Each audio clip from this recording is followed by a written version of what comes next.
This is the first session of our rather quickly put together Scum and Villainy game, whereby we play daring space adventures in a very sort of serial numbers filed off setting where the iron-fisted hegemony rules the galaxy, and we are at the edge of hegemonic influence in the galaxy, in a very neglected sector called Procyon, and our crew are, well, rather eclectic collection of vagabonds and ne'er-do-wells, and they have successfully set up a crew of ostensibly legal and licensed bounty hunters, and they are flying the ship Cerberus, trying to make ends meet in a backwater sector where noble houses duel for influence, criminal syndicates, well, shank each other for profit, and the representatives of hegemonic rule can do almost anything they want because it's far from the eyes of the core civilized areas of the galaxy. So we have, let's do a little round of introductions here. So we have, in our crew, we have the pilot, ostensibly, of the Cerberus. We have Viper. So Matthew, can you tell us a little bit about Viper? Yeah, so Viper, he's a handsome, young-looking chap, chiseled jaws, great posture, stand up. Kind of, he has a presence, but he's quite sinewy. He's not like bulky. Swimmer type. Yeah, swimmer type, svelte. Wanton from wearing kind of a slightly baggy jacket. A space of sort of pants. Carries a pistol at his hip. God, I'm starting to sound very cliched here. A bit of a cocky attitude. Oh God, there's a lot of these in the game, Matthew. Don't worry about it. It's the name of the game. And, he's the runner of this crew, and he's I suppose his morals will come out to play as we go, but he's very much enjoying the work we're doing. Righto. Then next on my list we have Zenith. Yeah, so Zenith, his birth name is Thane Valorum, and he's originally from an Imperial military family who, when they discovered that he had mystical leanings and was in touch with the Way, that they tried, as is the hegemony way, they tried to assassinate him, and realising his family were behind this, he took the opportunity, everyone assuming he was dead, to head for the outer reaches and sort of reinvent himself as Zenith. He's this middle-aged, slight bit of stubble, walks with a bit of a limp, wears fairly nondescript clothing. He's got sort of like a dull, like greyish sort of like hooded robe that he can quickly pull over his face to like blend into the shadows, and he generally tries to keep to himself. However, rather like his companion Viper, he does have a bit of a weakness for gambling, which he sort of sees as a sort of semi-divinatory sort of way of working, seeing the whims of fate and the workings of the Way in what other people take to be chance. So he's tagged along with this ragtag group of people, planning to kick ass, take some names, and hopefully collect the sweet rewards for some bounties. And then last but not least, we have Mushishi. So Mushishi, obviously a reference to the anime that's just about a guy wandering around helping people solve their problems. Kind of probably a little bit inspired by the Doctor in Firefly as well. with having gone for the academic student as my background and then writing failed next to it in capital letters. I see that being not so much a failure of capability as a failure to work within the academic system that I was like within the hegemony. Obviously, not knowing all that many details about it, I'm not going to go into any more specifics on that. Basically, I'm going to be one of these doctor guys who wants to fix everyone, who won't refuse medical help to anyone, and who's going to put themselves in quite a lot of danger to go and try and help people. But while I'm on the ship, I'm here to stitch up these two.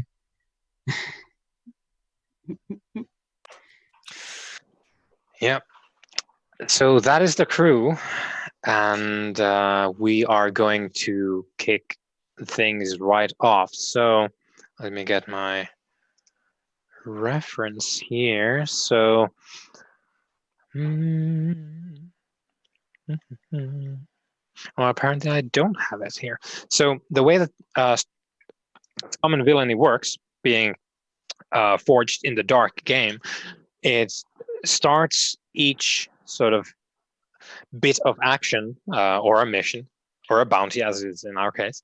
It starts them off with a roll to see how your plan went when you planned to get this thing started. It's basically to get you into starting position without a lengthy period of planning and getting right to the action. So basically, this is the role to get you right to the door before you kick it in and then start taking names. So let me get the actual rule here.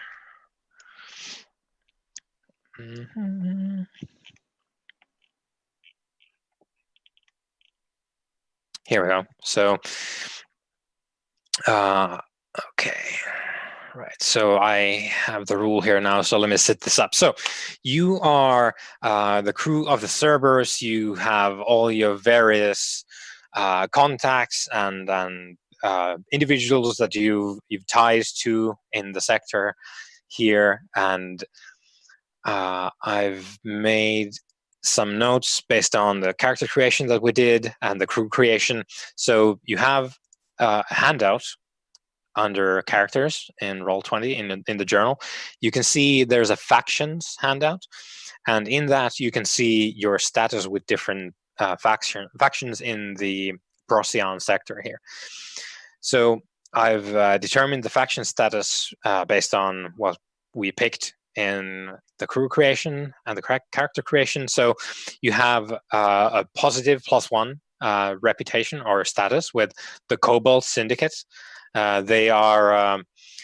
It started out as a sort of labor organization that's slowly been creeping towards being an actual criminal syndicate in control of various logistics and transport stuff. They're not a big syndicate or a criminal outfit, but they're trying to get there. So you did a small job for them, for which they provided you with a shipment of sweet hover bikes, which we have taken great interest in. So you got the bikes from the Cobalt Syndicate. You have +1 status with the Scarlet Wolves, which is as you can see from the factions handout, they are a fairly high tier faction here, and they are, on the surface at least, they are a bounty hunting organization. However, they also do very much, they do assassinations as well, and they have sort of invested in like a business angel fashion into your crew, being that you're an up-and-coming bounty hunting crew. They have provided you with the equipment and credits to buy the crew quality upgrade. So they have basically footed the bill to get you nice equipment for starting out. And as a result, you owe the Scarlet Wolves a favor going down the line. But they like you as a result as well. So. And then you have -1 status with the Mendicants. which are this sort of mystic and also sort of philanthropy medical organization. They heal people with actual medicine, and also with the mystical powers of the way. So they do both. And you raided a hospital that was run by them to get enough stuff to set up your own medical bay inside the Cerberus. So they and they know it was you. So it's it's -1 status with them. -1 doesn't mean that it's go time when you run into the mendicants, but it's like they are actively or so I guess like -1 is they're like passively disliking you, and then -2 would be they are actively looking to make your lives worse, and then -3 is they're actually war with them, shoot on sight, and the things get more difficult for you if you are at war with anyone. So because then someone's actively coming after you.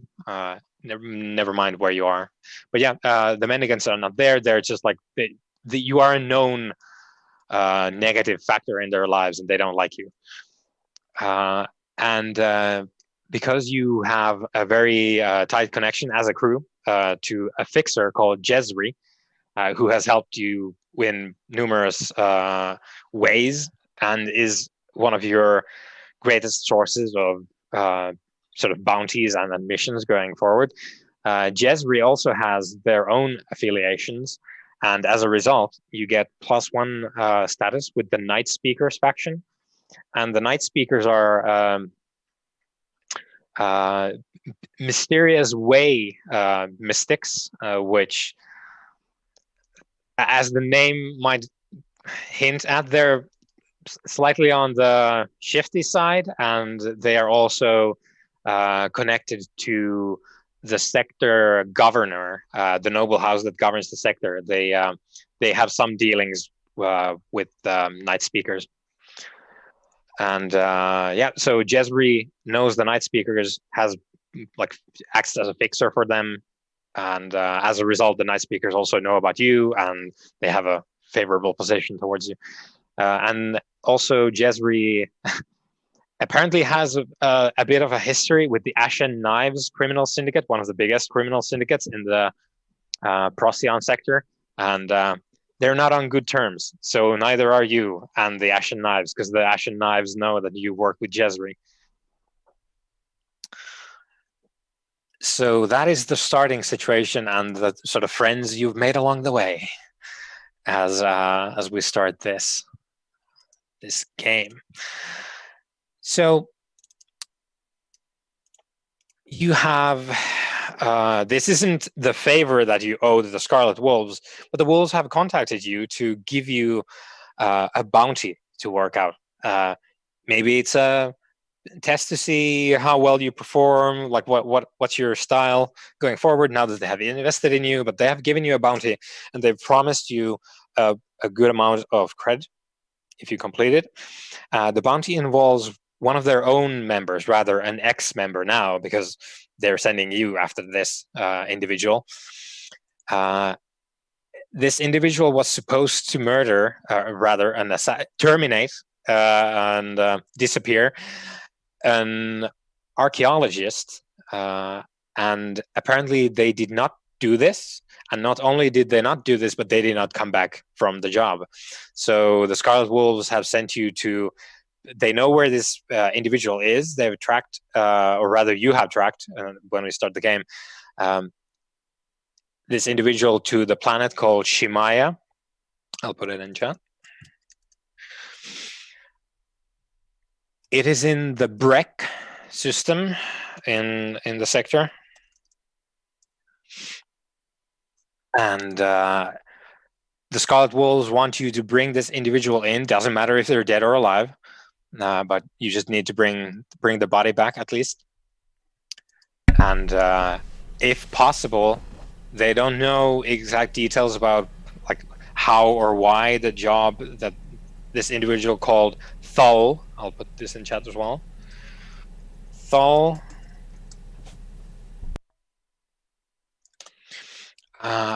They don't know why Thal didn't complete the job, but if possible, they would like you to complete the job in addition to getting Thal back. But that's a secondary objective. They just want Thal back because something went wrong there. Do we have an image or something Yes, so that yes. we can recognize You've Thal? been given the details. Thal is a Xeno. Okay. He is a member of the MEM. I'll put this in chat as well. There's a lot of terms that I find myself spouting now. There's a lot of information. Yeah. The MEM are a local Xeno species, local to this sector. They're an aquatic species. They are fairly well built, quite muscular because they swim. They live in the oceans, and they have no hair, and instead it's these like slicked back tentacle protrusions from their hair, and their skin pigmentation ranges from various shades of blue, purple, and then green, like everything in that spectrum. And they have this cultural practice of scarification. So they do intricate, beautiful scars on their. They have some kind of a scaly cover on their skins. So they etch the scaly bits of their skins, and then they put like bioluminescent fungi paste into the scars to make them light up and also light up in the dark. Some of the more, I suppose, like high-ranking or more well-to-do MEM look quite impressive indeed if they're wearing just like a loincloth and then like these beautiful artistic scarrings that just glow with an inner light. However, not all of them are just hanging around in their own planet, which, by the way, has been colonized by the hegemony, and it's not good. Thul is a memish assassin, and you've got the details, you've got the picture, and you have the last known locations. Mem was supposed to assassinate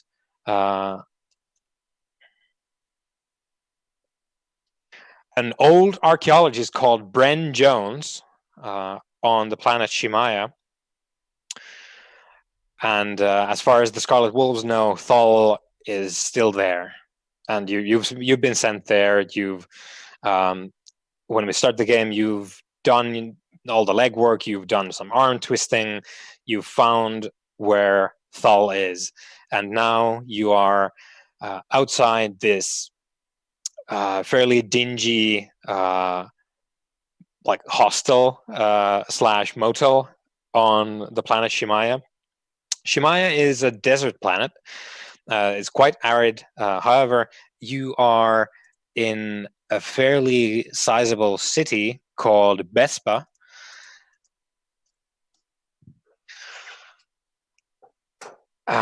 This is, I suppose, it's not on the outskirts, but it's not in the middle either. There's a lot of bazaars and open air markets where people sell all kinds of things. In Shimaya, there's a whole industry for mining minerals from the desert that are exposed by great storms that pass over the desert. So they blow away the sands, and then there's these mineral deposits that people then rush out and mine. So there's a lot of people here, and as a result, a lot of different industries as well, a lot of services, a lot of these bazaars that sell all kinds of things, mainly food as well, because you have a lot of people working, and you're next to one of these smaller bazaars. There's this nameless, low-rent hotel that you tracked Thal to, and now we make the engagement roll to see how things go when we start this thing. So let me get the rules out.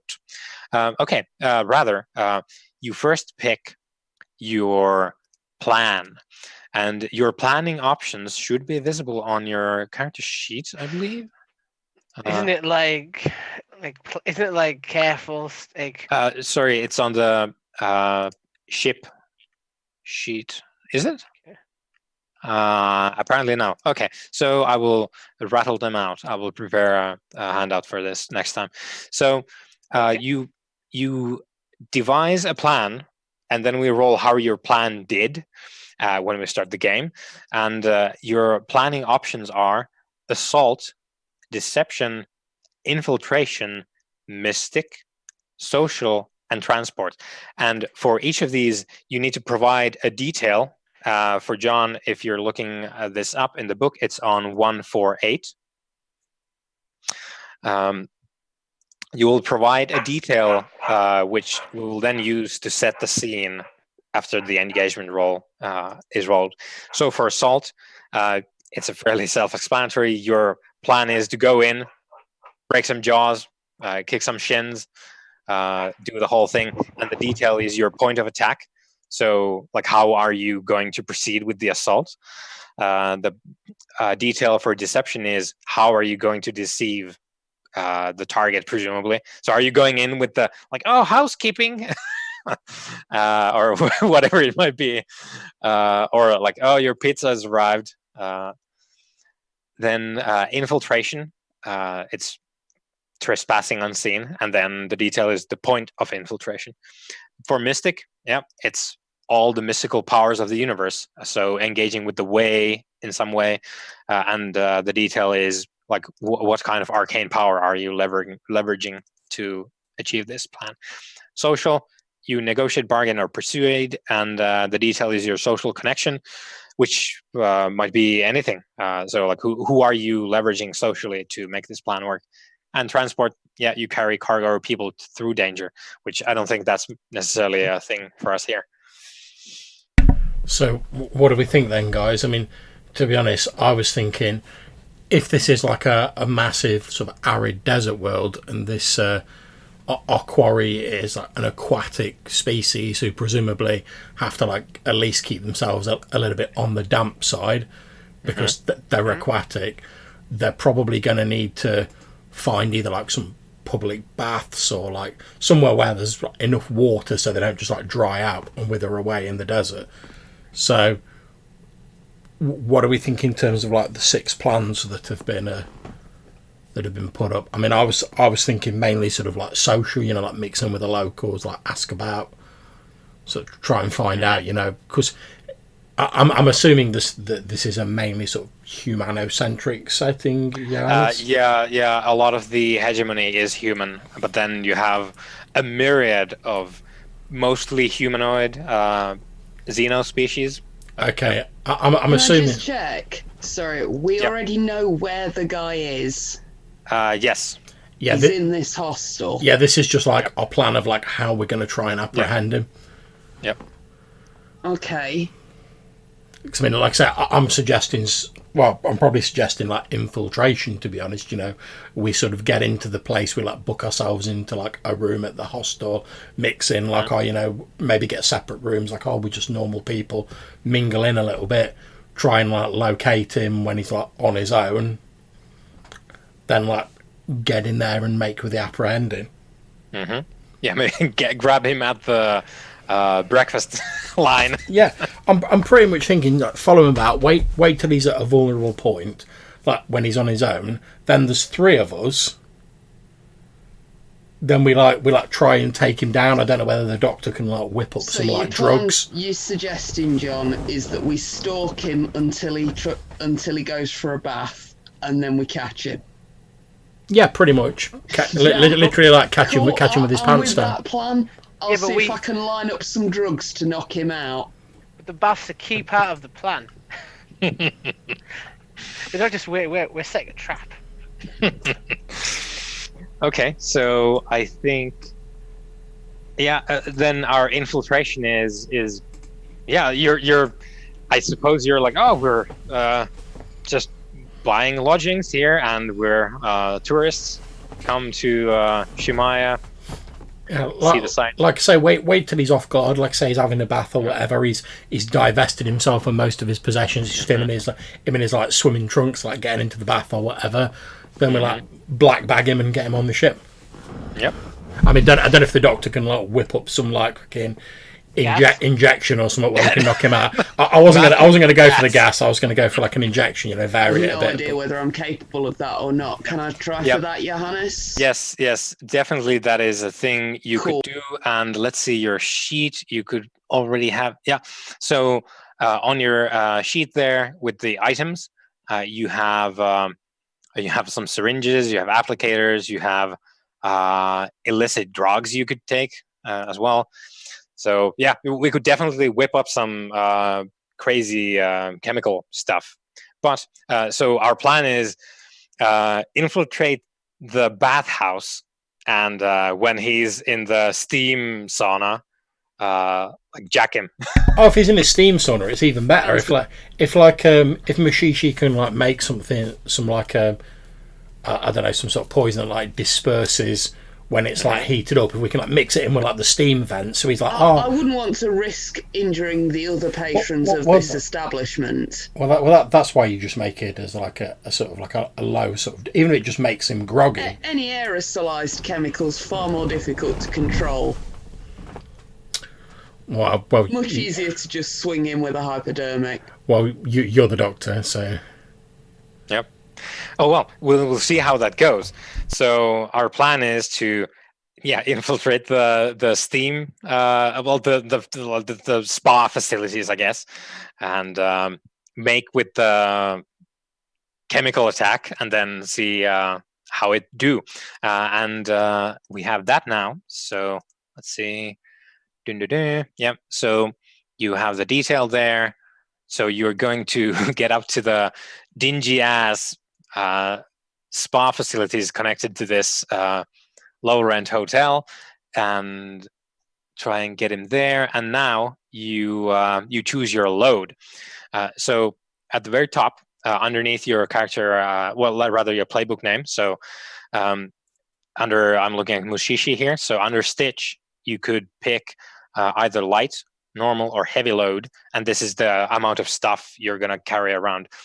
So that directly translates to how many boxes you can tick on your item list. So if you choose light load, you will have a very inconspicuous amount of stuff on you, as well as you would be able to tick 3 boxes to produce stuff as you need it from the list below. So choose your load, and that will determine basically how you look. Because if you choose heavy load, you're going to look like a Mandalorian commando going in for a raid. Well, I was going to say, I'm thinking we should all pick a communicator at least, which is 1 load, so we can stay in touch with each other. Yeah, but you don't need to pick it right now. You can pick it when you use it. It's just the number of items that we need to decide on, yeah? Yeah, the number of items, we either get 3 items each, 5 items, or 8 items each, I think it is. 6. Yeah? 6, yeah. Oh, right. Yep. Yeah, but we don't pick them until we actually use them. Yeah, so it's basically, these are the potential items that you will have access to if you need them going forward. The MacGyver moments. Yeah, it's the katana space of items. It's just, you just produce stuff when you need it. Yeah, we see where you laugh, but I've got a fine melee weapon on mine, so it might happen. It might happen. Yeah, there might be some melee going on. Who knows? So if it's an infiltration we're going for, in a sense, we'd probably have more items than if we were just caught on the hop. Because we prepared this sort of scenario. Well, like we said, we don't need to worry about exactly what we've got until we actually use it. So presumably now we just make the roll to see how the infiltration's actually gone. Yeah, well, you determine your load now. All right. Okay. You determine how many items max you can use in the mission. Yeah, we're looking at the max you will have. So you pick light, medium, or heavy now, and then we make the roll. Well, I'm thinking I can probably do with a normal load. Because that'll mean I'll be able to have like my melee weapon, a gun, and a communicator, and like one other thing. So yeah. I mean, I've got what I need. These 2 hands can fire anything that you need. But I think... Well, it's true, Viper. I mean, technically speaking, all I need is the way. But, what I'm saying is, like, the way and a melee weapon and a blaster are sometimes better than the way on its own. To be prepared, just to be account for things that I can't fly my way out of. I think a medium load would probably be Yeah, best. the way helps those who help themselves. Indeed. Exactly. What do you think, Mishishi? How are you looking for load? I mean, are you fine with just taking a normal load, or? Well, obviously, the more medical equipment I can carry, the better. But yeah, I'm fine with a normal load. Okay, normal load it is. Yep. So normal load for all, and let's see. Yeah, you start with 1 gambit. I don't have unfortunately, I don't have a token for it. I'm gonna in the future, so you can see on the Roll20 screen there how many gambits we have, or I might whip it up as we go. But yeah, so we start with 1 gambit, and yeah, engagement roll. So.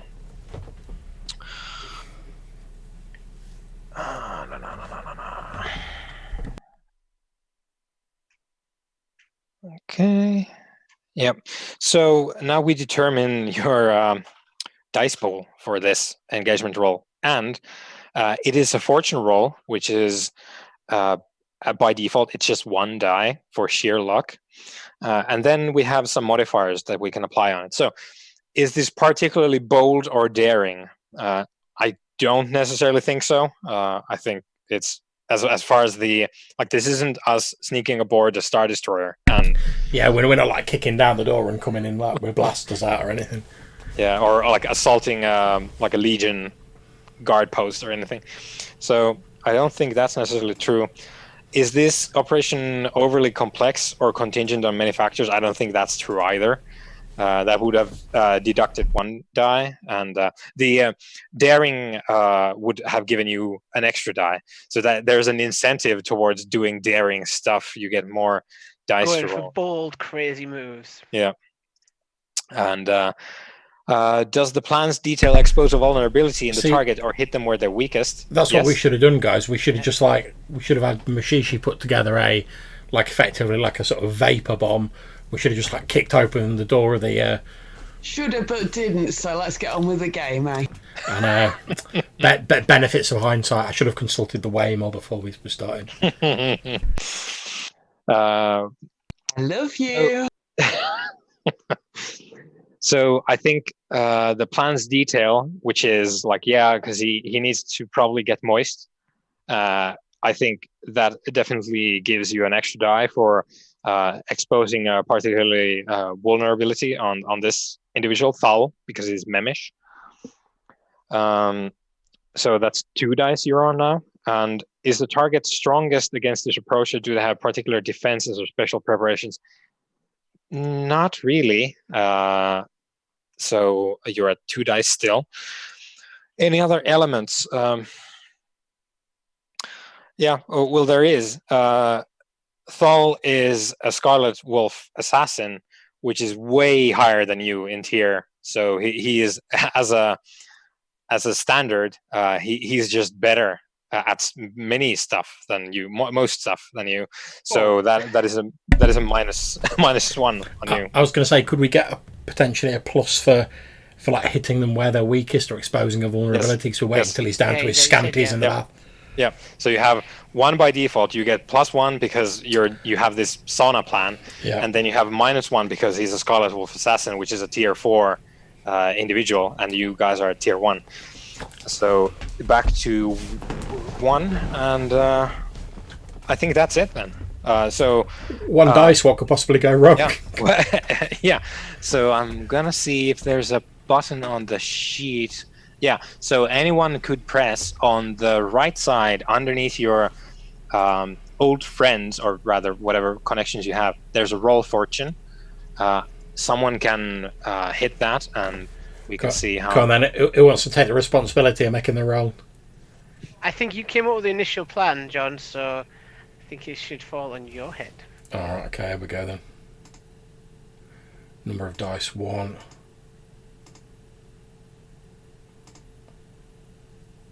The way is with us. Yes.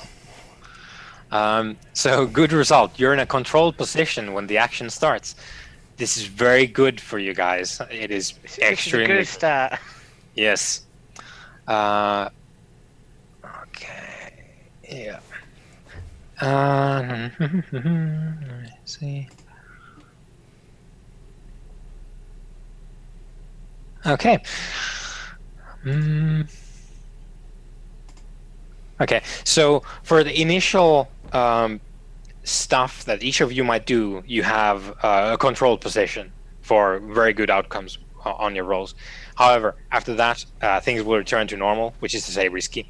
So to start with, you have a controlled position, and now we start the game. So the screen goes all black after the adverts, I guess, for space juice, and It's all about that blue milk, man. Yeah, space milk. We open to a black screen. The screen starts getting these like steam wafts on it, and slowly we get the like camera drive into the steam baths, and we see each of you guys. Whatever you're wearing, you have normal load, so you have like more than people usually do in a steam bath of your clothing and equipment with you. You're behind pillars. I suppose Mushishi would be in the back. I'm going to be dressed as somebody that does like pedicures and that sort of stuff. Yeah. Therefore, I've got a way to hide all of my kit that I've got with me, because obviously that's my pedicure kit. Yeah. You're the. And I've got a way to get up close to him. Mm-hmm. You have some kind of outfit that could pass for the treatment individuals who like provide various I don't know, massages and nail bar girl. Yeah. Let's go with that. Yeah. I'm going with something a bit more risky. Oh. Okay. Jockstrap. So no, I'm sat there in a towel, no armor. And carrying a kit bag. Got like a silver chain around my neck. There's a couple like interesting like tattoos and marks across my like shoulder blades and back. But yeah, I've got like a gym bag almost under my feet with like a chair. On this topic, the camera lingers on this fine specimen, this statue come to life. And Matthew, I was thinking, because you mentioned that Viper did tours. Yep. Presumably that's with the hegemony military. Yeah, presumably yes. Because otherwise you would be a rebel. He would certainly let you believe that if you asked him. So, do you have a tattoo of the Legion? Would that be a standard thing like a service person would get? Yeah. Just check. Sure. Like if you wanted to like fit in, you would get the tattoo. Either it's legitimate or it's done for like infiltration purposes. Yeah, but there is one there. So you have, and feel free to describe it, but you have the tattoo for the 51st Legion, which is the Legion in the Procyon sector. Mm-hmm. So you have their like tattoo on so your, being a pilot, see, it sort of incorporates in the tattoo. So it's basically a little guy, and like a little pilot guy on a rocket, sort of flying around an asteroid. Mm-hmm. Looking like he's just like about to crash into it, kind of like. Mm-hmm. Represent. Yep. Okay, so Mushishi is trying to blend in with the staff costume. We have Viper, presumably just in a towel, and for some reason he has his gym bag with him in the steam sauna. And then we have Zenith wearing, Okay, so I'm walking out. I'm going to have my upper torso is going to be bare. I originally had like a tattoo on my sort of upper arm, which was like a sort of family tattoo, but I've had it like covered over with like different symbols to like disguise it. At my lower half, I'm wearing one of those like long towels, that goes right down to your feet, and that's basically to cover the fact that although I'm barefoot, I've actually got like my combat trousers and like my belt with like my pistol in it with the towel wrapped round. Yep. Then I'm carrying my robes sort of draped over my arm, like I'm just sort of carrying them to like the changing rooms or whatever, and I'm going to try and like sort of be concealing like my other weapon sort of like below that. Mm-hmm. So I'm still going to look a bit suspicious, but not as much as if I just come in dressed like a sort of Jedi monk, like wielding a weapon. Just waving your sword about. Also, let's see. I know that you have the fine weapon there. However, I'm not exactly sure, and I will reference this now. I think it might not be a lightsaber. I think that might be a no, it's just a standard melee weapon. It's just like particularly well crafted. Yeah. So I'm imagining, like you say, like a sort of thin bladed like sword or something similar. There's vibroblades in the setting, so yeah, could be one of those. Or if I can swing it, some sort of like extendable like baton.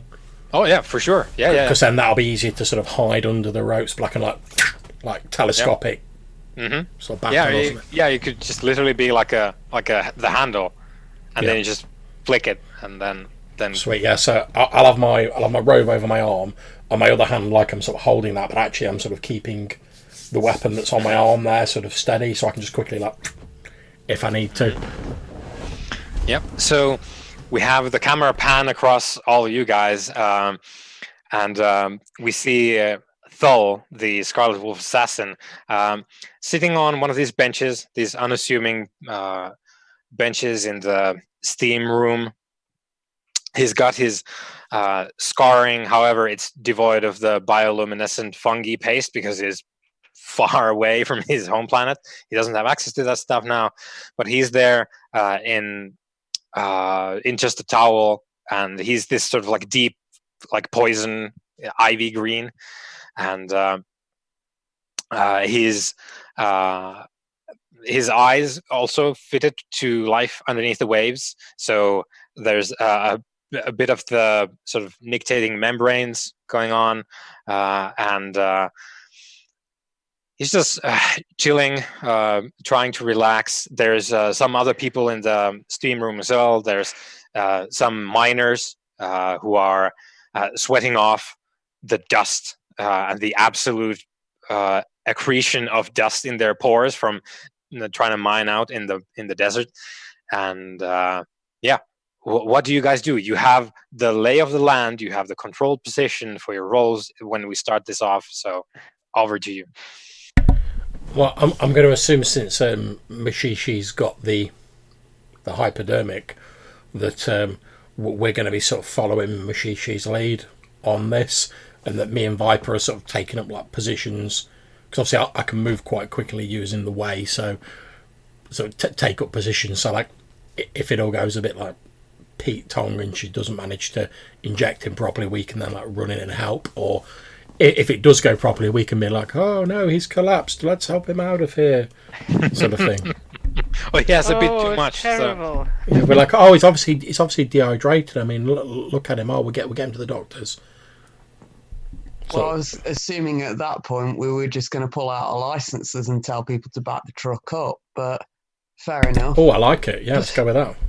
For starters, I see like my character's probably trimming one of your character's nails. Doesn't really matter which one, maybe even the toenails. I'm a doctor. I know how to do that stuff. In which case, yeah, I'll be quite happily sat there. Ask him if he'd like a pedicure. So you're asking Thul? Yeah. Yep. Does the big fish man want a pedicure? He doesn't. First off, he doesn't realize that you're talking to him, and then when he does, he turns and looks, just like shakes his head. It's like, no, thank you.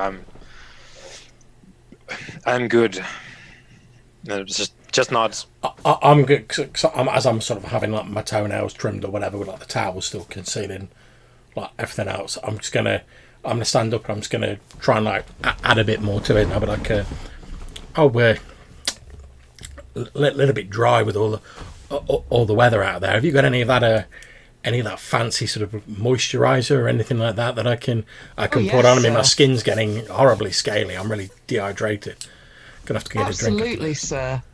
And I'll retrieve a bottle of something that I know isn't particularly gonna hurt him and squirt a bit on his hands.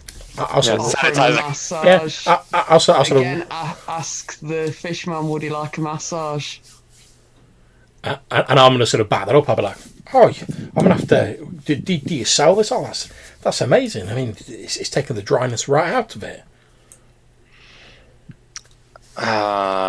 He takes a minute to ponder it, and please give me let's get the roll going here, so you can leverage your control position. So, yeah. So, what are you? Which action rating do you wanna roll? I would assume this is swaying him. That or is possibly consorting him. Yeah, both of those I think would be right on the point. So, yeah. So I think if you have your dice, yeah, please feel free to roll. And if you want to use the Roll21, if you click on the name, it should roll. However, let's talk about the dice pool now. So you have one to start with. Let's say you're swaying him. So you pick sway. You have one die, rather one action rating in it. So you start with one die and control position and standard effect. Now, you can, if you want to, you can push yourself, take some stress, get an extra die. Though I think, Zenith, it sounds like you're trying to help. I am most definitely trying to assist with this, yeah. Yeah. So, Zenith, if you want to, you can take one stress and give one extra die to Mushishi. I will do so. Yep. So, Mushishi, you're up to 2 die now.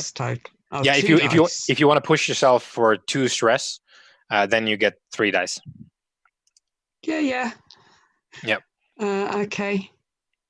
Alrighty then. So you can I've rolled roll a 2, a 5, and a 6. Cool. So what we do is we count the highest number that you rolled. So a 6, which is very good. You have controlled effect as well. That's what you want. Rather controlled position, and yeah, you do it. Yes. He looks back and sort of like rubs his hands a bit and does a little bit of like shoulder rolling, and he says, yes, the massage sounds quite good. Also, if you have some of this, I presume it is a moisturizing lotion of some kind. I would very much like if that could be included into the massage. Absolutely, although it does cost a little bit extra. That is fine. I'm good no for the idea credits. of the scale of money for this game, but it would look very sus if I wasn't haggling the price right about now. Yeah, I'll imply that there could be a happy ending to this massage for a considerably higher sum as well. I'm gonna make myself scarce while this is going on. I'll drop like some credits down and like, you know, oh, thanks for this, our best massage I've had in years, just to like play it up. And then I'm going to sort of wander off and make as though I'm just getting ready to like get in the pool myself, sort of busying myself just like a little distance away in case I need it. And I'll do the whole take my time about it, make sure that I've got my hypo spray or whatever it is like ready to hand in my pocket, but I'm like doing a lot of theatrical stuff with this big bottle of lotion. You know, making sure that he's like properly let his guard down before I even touch that hyper spray in my pocket, asking him what he's done for his holidays, all that shit that they do, whatever. Give him the massage that he's expecting for at least 60 seconds before I try and stab him in the back with a needle. Yeah, so he's just started talking about the fact that he's looking for work. And it's been difficult because being Memish, he wouldn't really do well in the desert mines. So he's trying to look for some other jobs, and that's kind of hard here. But then I'll start jabbering on about how I've got a cousin whose friend's brother's nephew's sister might have some work in his sort of area. While I'm doing all of this, I'm up right close to him now. I'm like hands on his scaly bits, so to speak. Yeah, which is most of him. I'm having a good prod around and finding a soft point. I would assume probably like under the armpit or somewhere like that, somewhere that my needle is definitely going to get in. Yep, definitely. Once I'm confident that he's like relaxed enough that I'm going to be able to give it a reasonable try. Again, I'm very much going for a controlled role here. Yeah. And for the moment, that is entirely true. Yeah. Because you got that. So, what do? You have all the stuff that you want. You have the hypo.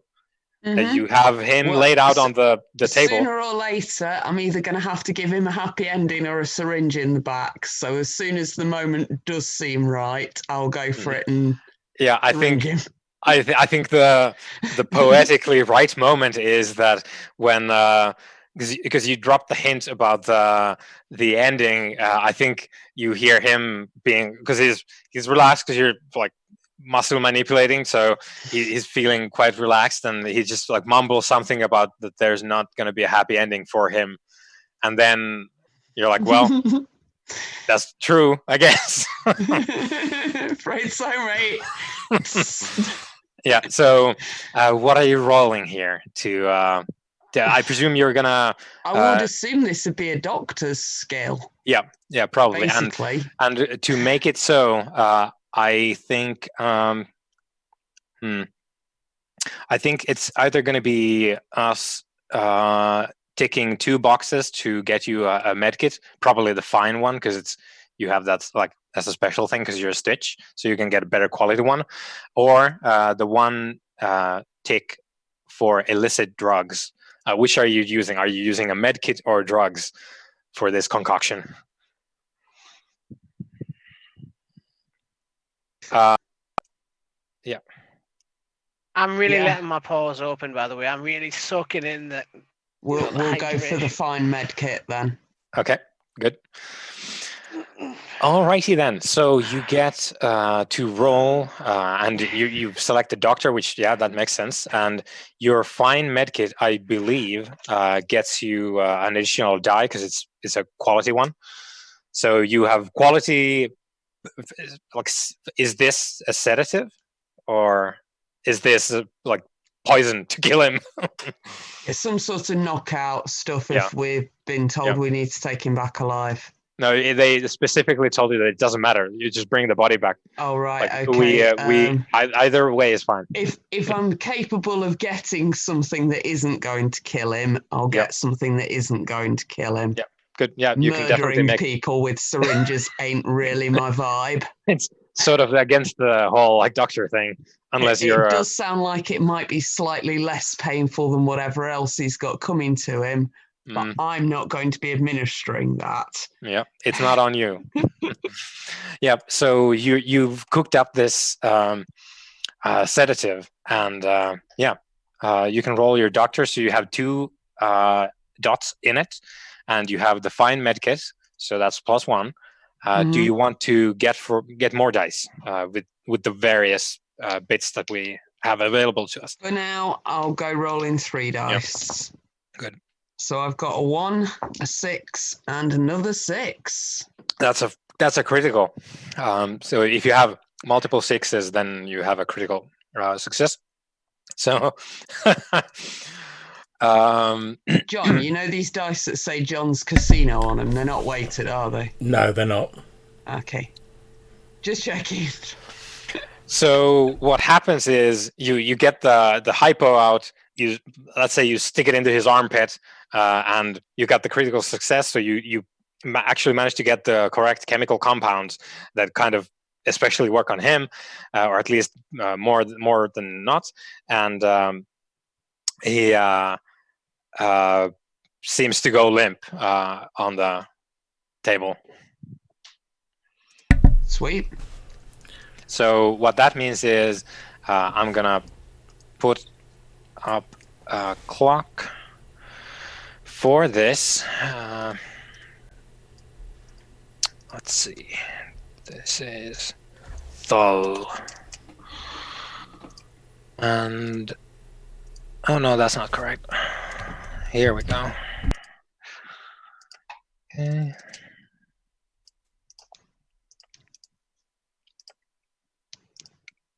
And then token layer. Cool. So I've put down a countdown clock for Thull. You have just filled in 3 segments on it because you had standard effect. However, you did increased effect with your critical thing, which is in this instance +1. So 3 altogether. So he goes limp. Ugh. And you've just put the hypo away when he springs up from the table and just like lands on his back on the floor. You can tell that he's definitely a pro, as you know that most of the Scarlet Wolves are, and he's just like flailing about in this theme room. Your chemical cocktails extremely fucking up his whatever senses he is trying to use.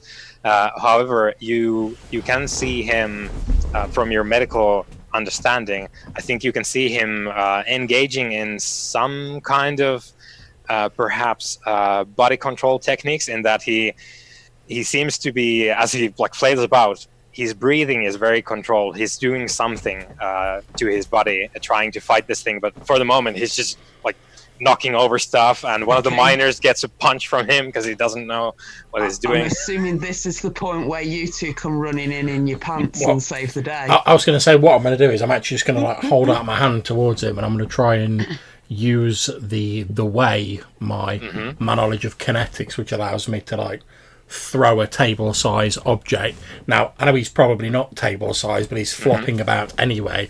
My aim is just to like guide his fall so he like bashes his head on the floor.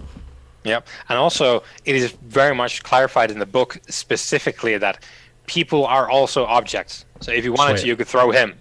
Yeah, like I said, I literally just want to make it so. So as he's flopping around, he's trying to. We can see he's a professional. He's trying to practice this breathing, like this body sort of training. My plan is just to try and like make him fall, so that will distract him from this, and also bash his head into the floor, which will hopefully either knock him out or at least distract him from like his breathing techniques and whatever. Yeah. So, let's see. Your kinetics says... It says you can push yourself to do one of the following. Yeah. Okay, so that pushing is 2 stress. Okay. So you channeled away and you toss him to the floor. So what does this look like? Is there any sort of visual effects? Is there like audio effects? Is it just you holding up a hand? Well, let's go entirely with like the new Star Wars ripoff. Let's say that as I'm sort of holding out my hand and it's sort of like trembling a bit like that, there's like a very low sort of like hum, like sort of like bass note. And then as he's sort of staggering about anyway, I'm just going to basically like flip his legs out from underneath him so he falls to the ground and bangs his head. Yep. Okay, so I think that is definitely because it doesn't say that. It just says that you push yourself, which is the cost in this instance. So you push yourself, you paid the cost, you did the thing. So he is smashed into the ground, and there he remains, trying to get control of his body. Okay, so I'm assuming, and obviously correct me if I'm wrong, guys, that at this point we're all going to rush in under the guise of helping him, maybe like get Mashishi to like jab some like a second dose of these knockout drops into him. Obviously, like myself and Viper can run over. We'll have like our towels and whatever, and we'll be sort of like shielding him from clear view. Give Mashishi a chance to. Yeah, go for it.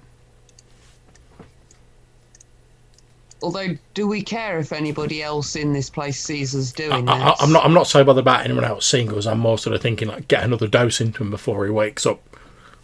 So we're just running over to help, basically, in case like you try and put another dose in and it doesn't work for whatever reason. We can then like move to Plan B. But hopefully, if you can get the other dose in, we won't have to. But we can just drag him on board the ship. Grand.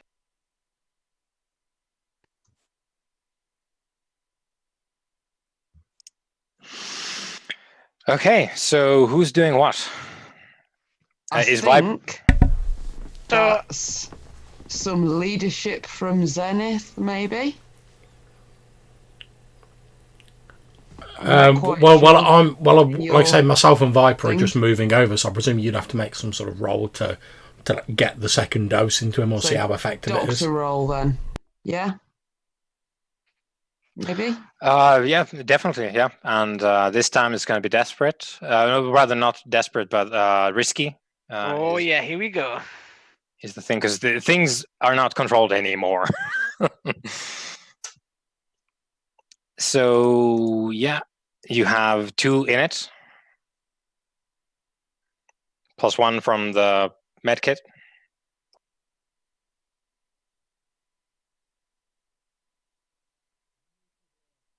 You're muted, by the way. I got a 1 and a 3, and then I was saying, "Oh, come on, medkit," because I didn't realize I had the medkit. The medkit got a 5. That's not terrible.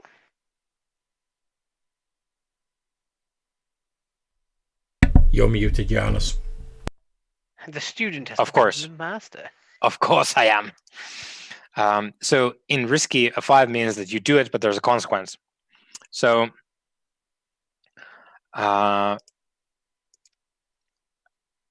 going to say the consequence is you're going to have less effect, which is to say, like, you jab it, and he goes to block it, and the needle goes into like a piece of cartilage in his arm. So the injection is going to be less effective. Now, you can resist this if you want to by rolling. I think maybe prowess in this instance, because you're trying to get in there physically, and he's blocking you physically. So if you want to, you can resist doing less with your drugs by rolling your prowess rating, and the cost of this resisting is going to be 6 stress minus the highest die roll from your prowess. I'll go for that. Yep. 2 5s. Okay, so 1 stress. 1 stress. Yep. And I do manage to drug him up. Yeah, you give him the standard dose. So you jab another needle into him. He tries to block it, but no, there's too many. The miner is now putting boots on this guy, so he got a punch. So now the miner is like kicking him in the face as he's on the ground. Let's see. There we go.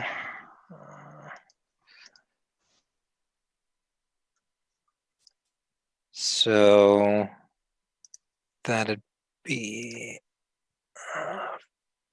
5.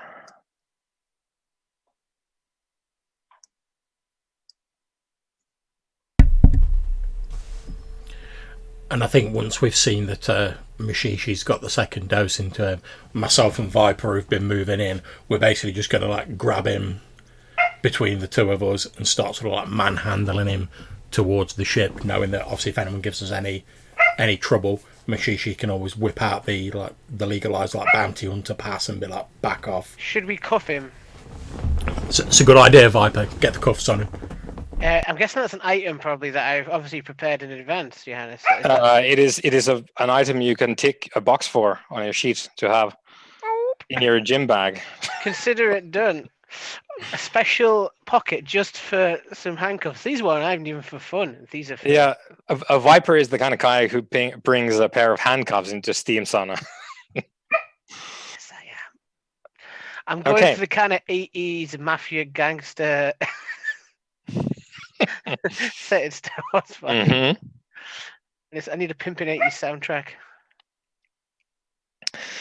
So what happens is you jab the hypo into Thal.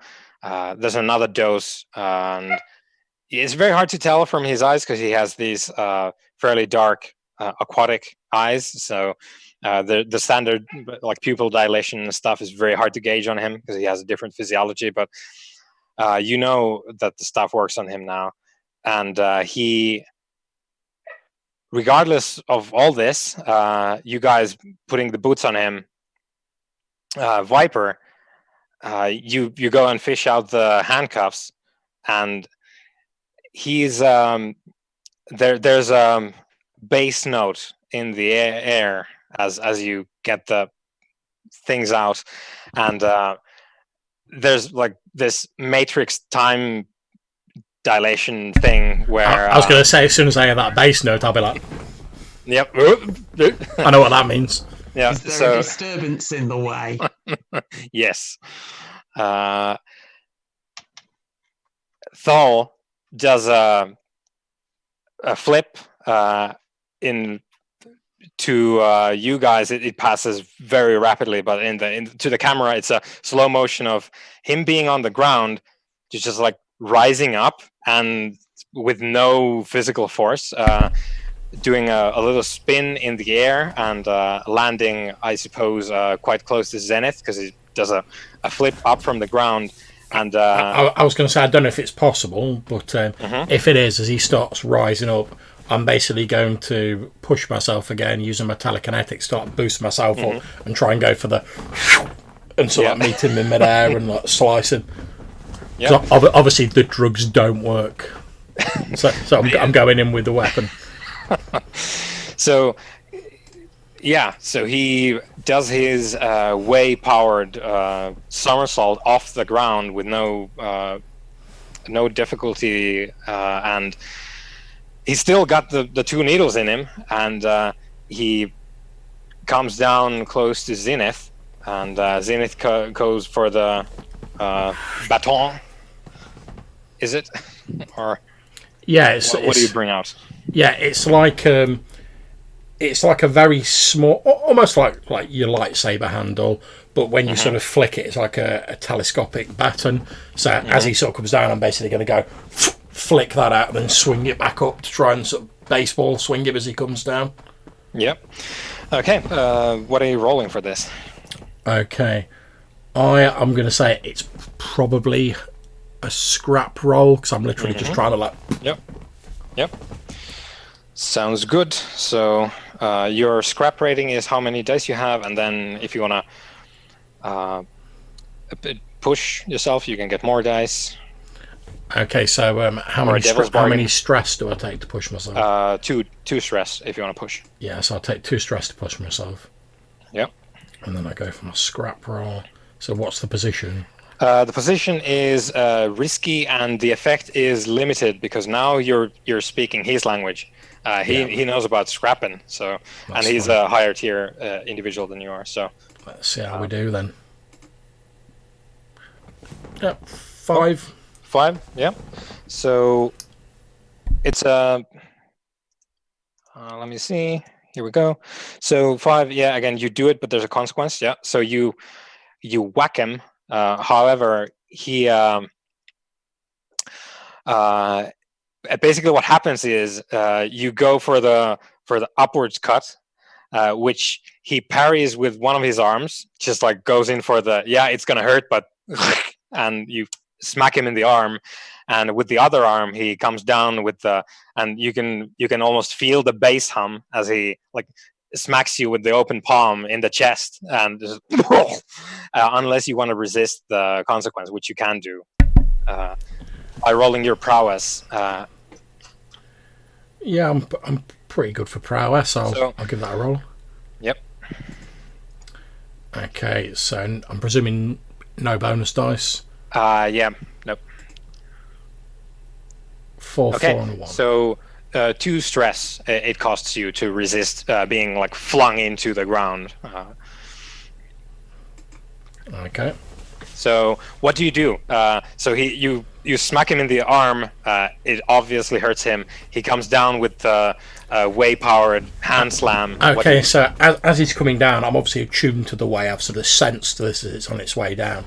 I've got my telescopic baton in one hand. I've still got like my robes that were draped over my arm in my other arm. So as he comes down, I sort of like tangle his arm up in the robes. Not enough to like hold his arm or like grapple him, but just enough to like distract him from getting like a vicious strike in on my actual body. Yep. So you parry his absolutely devastating force slam with trademark way slam, with your clothing. You do the martial arts thing where you That's it. get the clothes in the way. Coolio, Viper.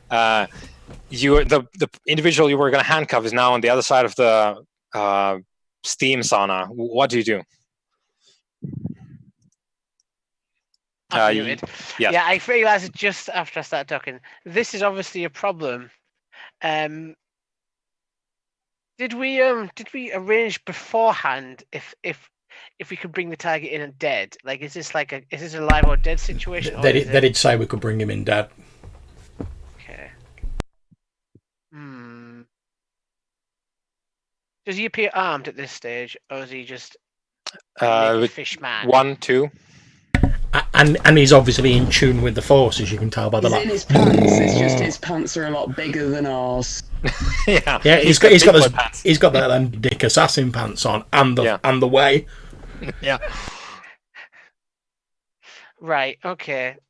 I'm probably gonna. Can you do a stun setting on these blasters? Is this? Are we going full? Does it say that? This is a thing you could buy for your crew. When you get upgrades for your crew, you can buy, I believe, all kinds of stun equipment, like stun batons, stunners, stun grenades, all kinds of shit. However, you don't have that. So your blasters are very much the murder variety at the moment. Okay. However, you are licensed to carry heavy blasters. Just saying. No, I'm not going to buy just yet. I'm going to. So what I'm going to do? I'm going to pull out a blaster. I'm going to try and hobble him. Okay. Not kill him. Hobble him. Okay. So what are you rolling for this? Are you scrapping or are you doing something else? Would Skulk be appropriate here? Because I'm not trying to actually kill him. I'm just trying to. Skulk would be. You're trying to. I guess if it's up to you to choose, right? But just to get us thinking about this thing. So if you wanted to skulk, you would need to frame it in what you do. So. Right. I would say, if you skulked this, you would be as this thing is going on, you would have tried to sneak into his blind spot or something, and then from there you would be trying to shoot him in the back of the knee or something. Right. Instead of pulling out guns and being like ha ha ha, because that. No, I'll shoot him. I'll shoot him. Rolling which scrap. Yeah, so you dive into the gym bag and you bring out a blaster. Is this would this be considered a risky situation? Yes, and I think I'm going to say this is going to be desperate because you are dealing with individuals who are moving at speeds that are not natural at all. So there's Zenith. Pulling off extremely quick moves with the stun baton. You have Thal doing the same but with his hands, and they're trying to crush each other's faces. So getting a good shot in is going to be a desperate roll. Okay, let's do it. With standard effect, though. Standard effect. Boom. No bonus dice. Boom. Okay, 4. So mark your XP under, or rather into prowess, because you rolled scrap. So you can tick the thing. Yeah. So you rolled 4, was it? Yep. You do it, but there is a consequence. You suffer severe harm, serious complication occurs. So you do it. Yep. You shoot, and you do hit Thal. However, the consequence is going to be that he's going to use his affinity with the way to escape. So he will have escaped the steam room, and he will be making his escape, effectively moving on to another scene. Were we with the aware same of sort his? of kinetic enough. powers. So Okay. if you want to, though, you can resist that. I would like to resist that. Cool. I think probably prowess then, because we're talking about. I guess like the resistance here might be like, yeah, you actually shoot him in the back of the knee, so he can't run that fast anyway. So yeah, so there's another like base hum and Zenith. You can feel the way like swirling around you too. And a Viper, please roll your prowess, and the stress cost to you is going to be 6 minus the highest you roll Okay, no to bonus resist. die. Okay. There's no bonus die, no. Okay, so 1. You have 3 prowess. Nice. Very Mhm. prowable.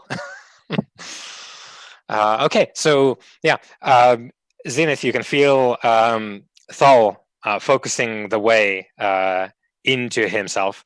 However, he gets shot in the leg by Viper, and he like stumbles a bit and is interrupted in his move. Okay, since he's using the way, what I want to do is I'm gonna do that moment where I just sort of stand there and like everything seems to slow down and sort of like all the noise seems to like fade away.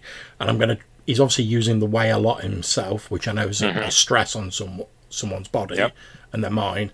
So I'm going to try and like attune myself to the way, so that as he's sort of landing, I'm just going to wait for that moment where I sort of sense an opening in the way, and then I'm just going to try and like. Okay. What are you rolling? I presume you're scrapping with him, or I'm hoping to roll a tune. a tune, right? Because basically I'm trying to predict the moment where he's finished using the way, he's a little bit on the back foot, the strain from that, and then I'm just going to one blow. Okay. I'm gonna say that is. I'm gonna say that's a desperate. What is it? The position, but the effect is standard. It is difficult, but if we pull it off, it will work. Okay, so effect is standard. Do I get any bonus dice in the fact he's already like reeling and he's been shot in the back of the leg? He's like. Yeah, I guess yeah. You would get 1 bonus die for the fact that he was shot in the back. Yeah, if effectively like Viper's assisted me with what he's done. Yep. Okay, let's see how we do then. You're welcome. 4, 1, and a 6. Okay, mark your XP to resolve. Is it Done and done. Yep. So you do it. Can I just ask you? Yep. Has he like seemed to have burned off my drugs, or are they still taking some effect on him? He is very much under the effects of the drugs, and you can see some foam like forming in the corners of his mouth as he tries to So utilize. another dose might knock him out, but it might kill him as well. Yeah, like he's not doing good with being shot and also with 2 hypos sticking out of him. He's upright only because he has a bit of a way with the way.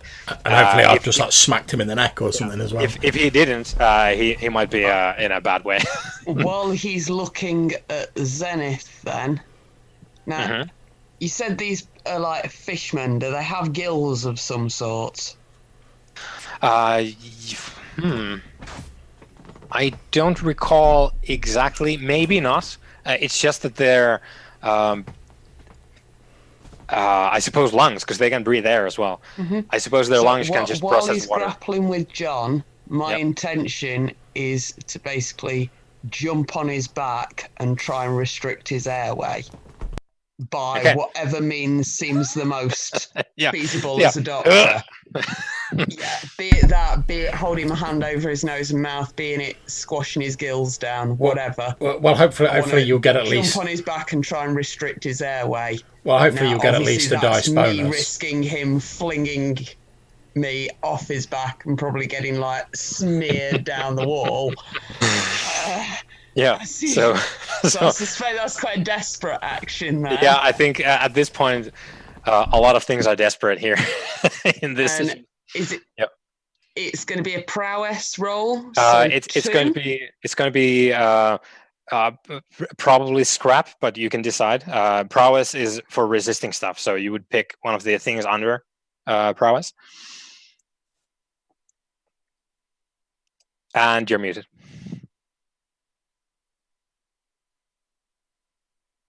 In which case, I'm going to say, damn it, Zenith, I'm a doctor, not a security guard, and push myself so I can roll my doctor roll instead.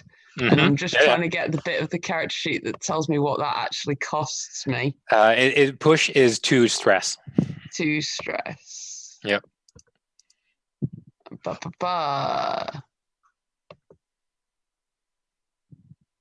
Yeah, damn it, Zenith. I'm a doctor, not a security guard. So I get my 2 doctor dice and 1 for pushing myself, yeah? No, the pushing is you get to use your doctor stuff. So, right, okay.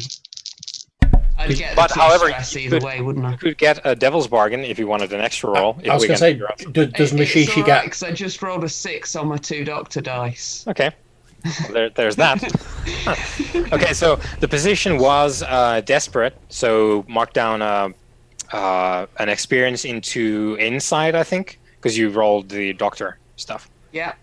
And the effect would be limited because he's better. He's a higher tier individual. Yeah.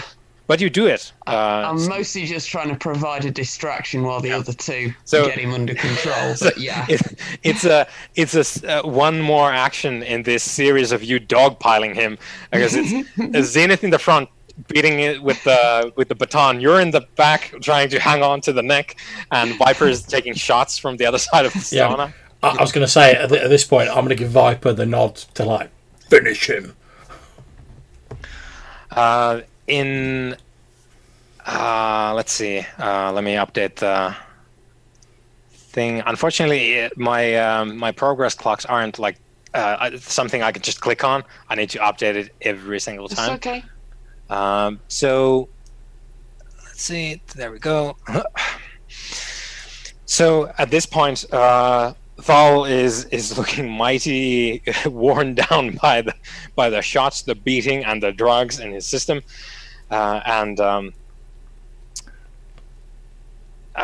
Zenith, you are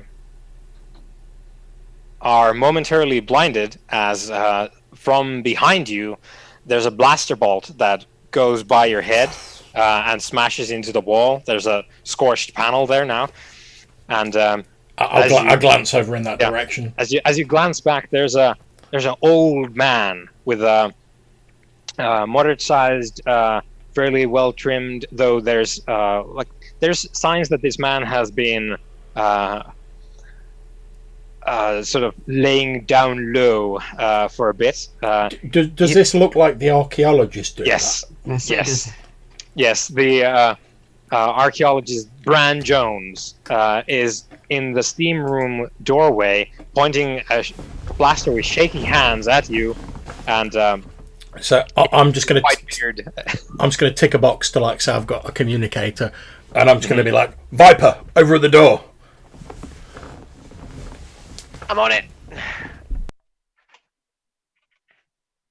Okay, so I'll just stay here.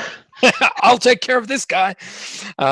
So Bran Jones fires a blaster bolt in the wall, and he yells, "You let him go!" And then Viper's on it. Over to I guess the man himself, the fish guy, Thal, is going to get up to some business. Now that he hears that Jones is here, he's going to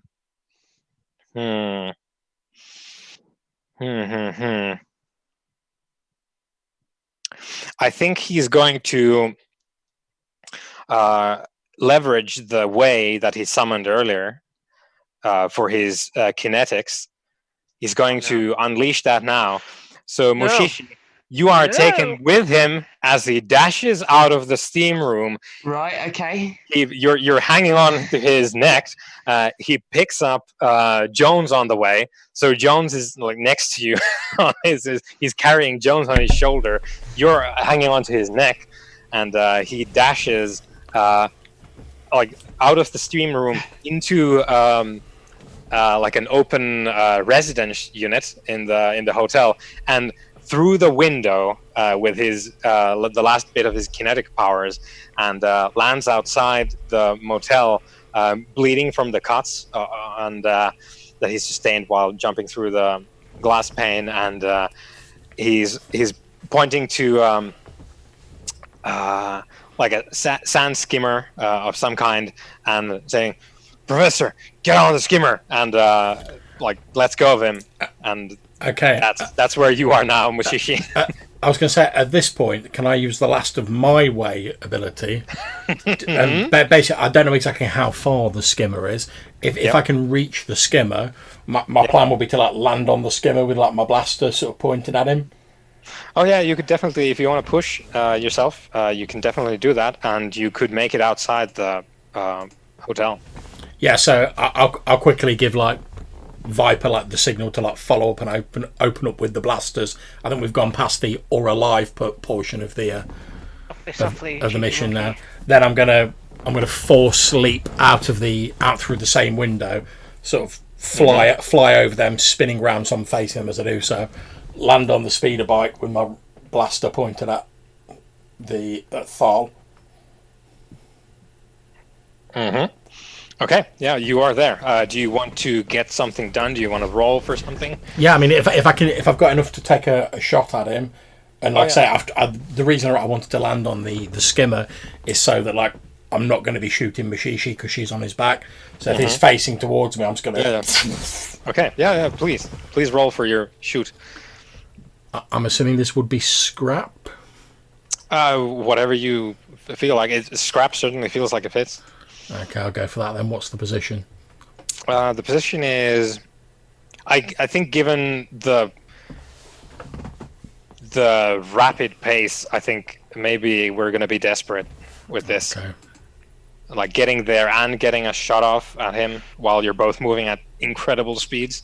That's cool. What's the effect? The effect, I think, is going to be it's going to be less. So limited. Limited, yeah. Okay. Because of his higher tier again. And do I get any bonus dice for his sort of injured state, and the fact he's carrying no. two people? No. Okay. He let go of the professor as well. No problems. Yep. Here we go then. Okay, you do it. So what happens is I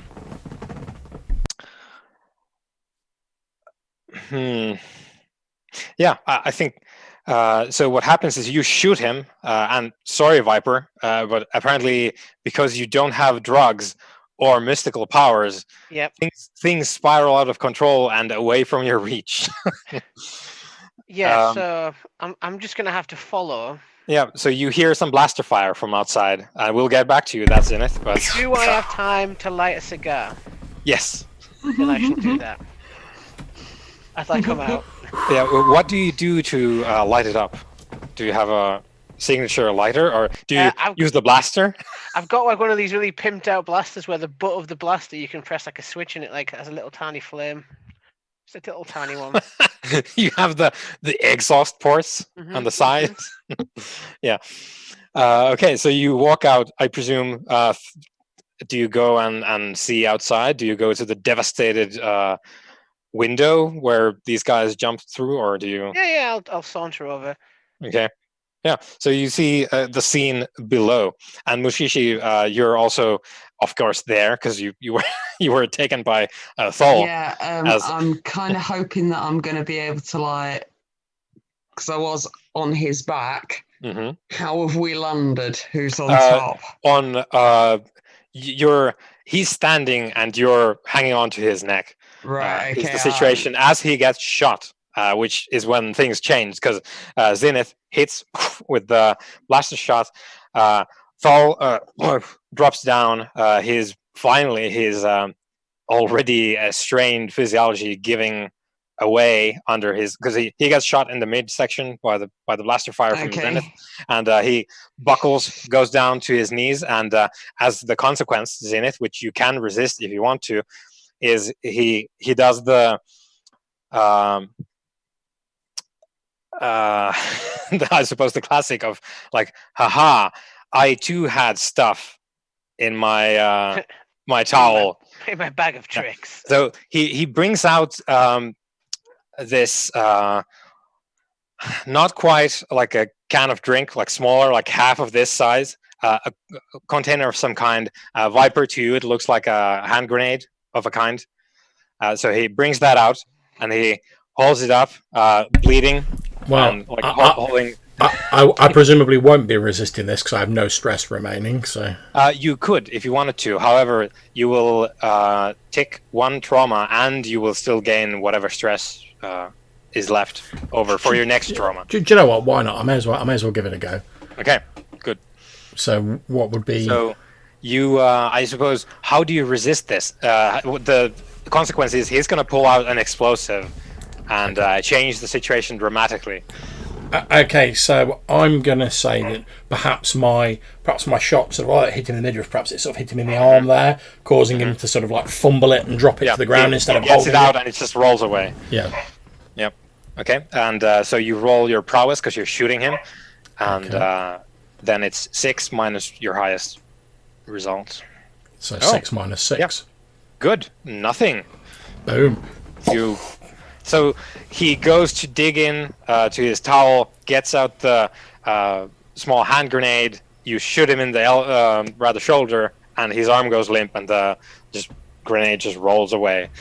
And he's laying basically on his side now on the ground, breathing rapidly. And the professor. Mushishi, you're free to do whatever you want because he's not. I'm going to start attending to this patient that's in front of me and making sure he doesn't die while also making sure that he's suitably restrained.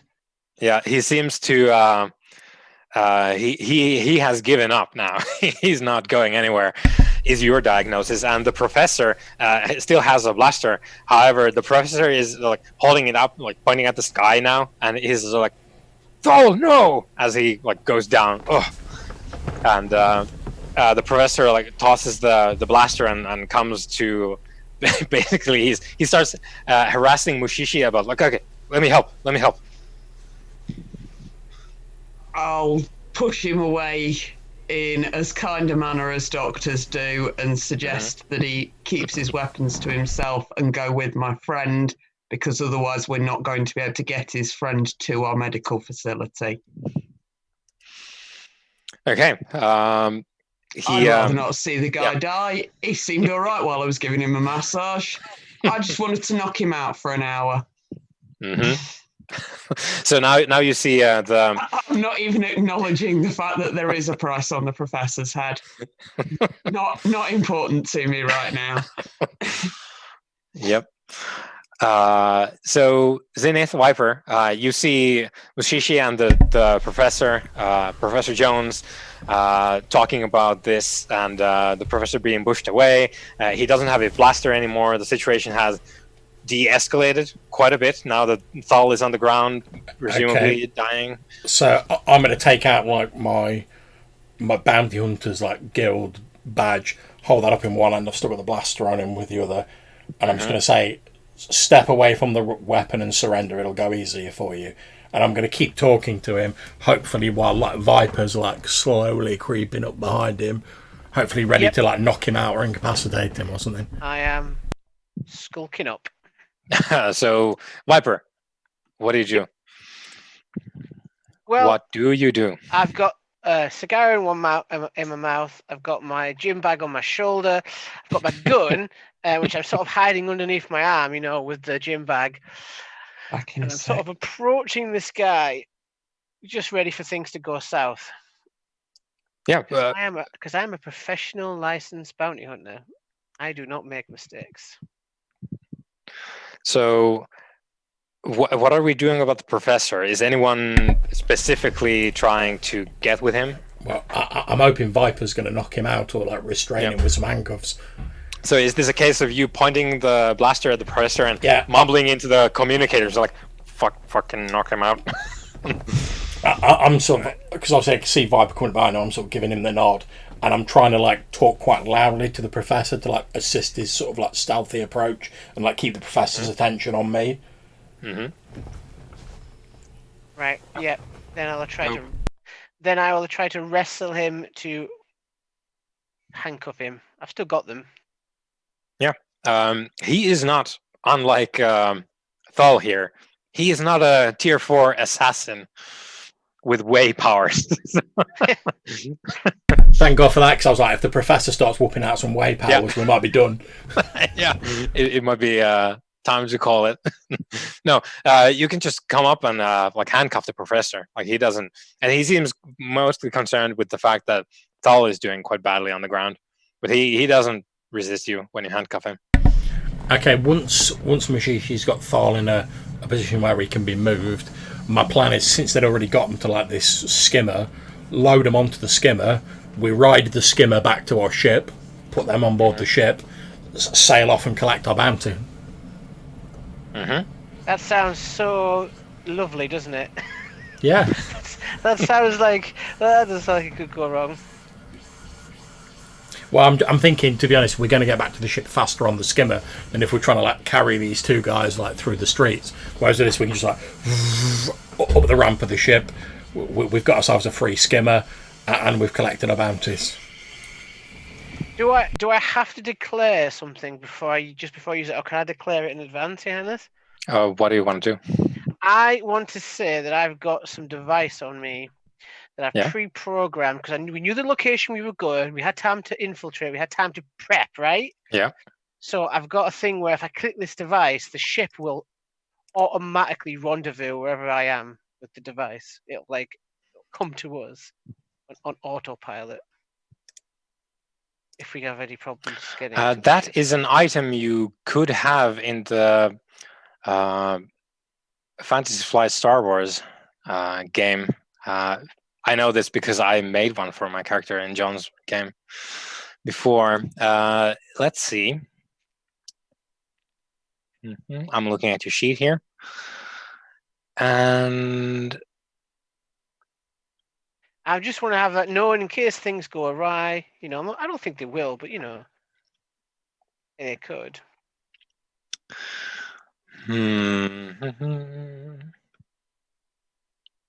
Okay, so there's no specific thing, I think, on your sheet which we could leverage for that. However, I think we could have it be the hacking tools. Yeah. And when you want to do stuff remotely with the ship, you could tick your box for the hacking tools and then make a roll and see what happens. But now we don't necessarily need to do that, because you can just bring out the device and like call the ship. The reason I wanted to say I've got it is because I would have told the rest of the crew that I have it. Yeah. So that they can say, get the ship, you know what I mean? Yeah. So I want them to know it's there. Yeah, exfiltrate on the get on the roof and execute. Yeah. So you get the professor and Thal onto the skiff, and then presumably call the ship. And you still need to go a distance, because you're in the city of what was it? Vespa. So you're still in the city limits where there are no landing pods currently here, but so I'm assuming, like say, Viper brings the ship into like the nearest open space that can house the Cerberus. We all get on the skiff. Obviously, Mashishi's still working on the obviously making sure that Thal's still knocked out, but also that he's still alive. I'll keep an eye on the old man. Still got my blaster out. Viper's obviously our pilot. He pilots the skiff up onto the ship. Happy days. Get ready for takeoff. Yep. So on the way to the ship, Professor Jones is going to try and get to talking with any one of you. Would any one of you lend an ear? I'll quite happily talk to him. I mean, I'm still there with a gun on him, so Mashishi's busy. If I'm flying the ship, that is my attention. I believe you should be in one relationship, and that is with the ship. I'm going to give it the attention it deserves. So you're there lovingly caressing the consoles. I admire your dedication, Ordinarily, Viper. I'd be quite happy to listen to like his little lost duckling story, but I got a wounded here. Yeah, you've got someone Wait till who. late. Yep. Yeah. To turn your sympathetic ear to like the outlawed member of an imperial military family. Yeah, I'll listen to his pleas. That's So- cute. So he says that. Listen, I think you're probably with the wolves, or at least they told you to come because otherwise you wouldn't have. No one knew that we were there, and no one knew who Thal was. I'll nod. I don't see any harm in him knowing that. Yeah, and he already seems to like he's not really asking. He's just giving you the information that he knows. I don't exactly know why the original hit was put on me, but luckily Thal here is well, you you have seen that he's he has a thing with the way, and well, I suppose we hit it off when he was stalking me here, and yeah, I think he made the right choice, even though it's led us to this sad pass. However, given that you haven't killed us yet, I think you're not wolves per se, but perhaps someone they wanted to do their dirty business when their own didn't want to.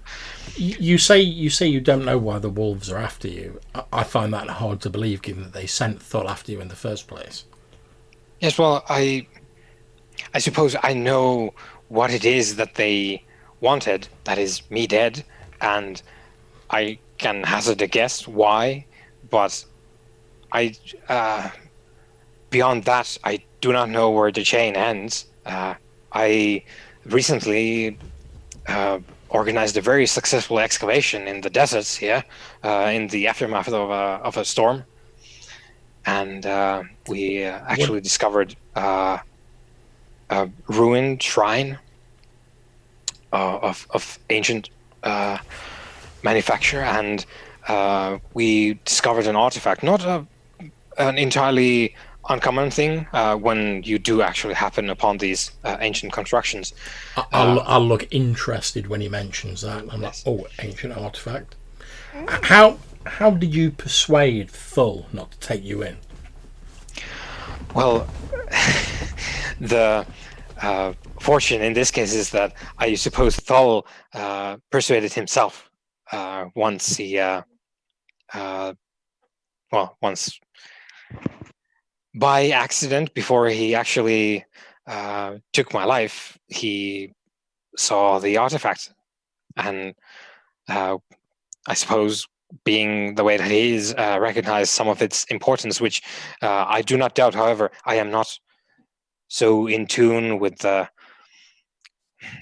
undefined qualities of the way. I am more of an adept of history rather than the unseen movements of the galaxy. I deal intensely with the physical, and And I suppose, sorry, go yes. ahead. I was going to say, sounding a bit more interesting, I'll say to him, I said, well, strictly speaking, our primary mission is only to bring Thul in. Where is this artifact? And I'm saying this loud enough so that Mishishi and Viper can hear. I say, where is this artifact now?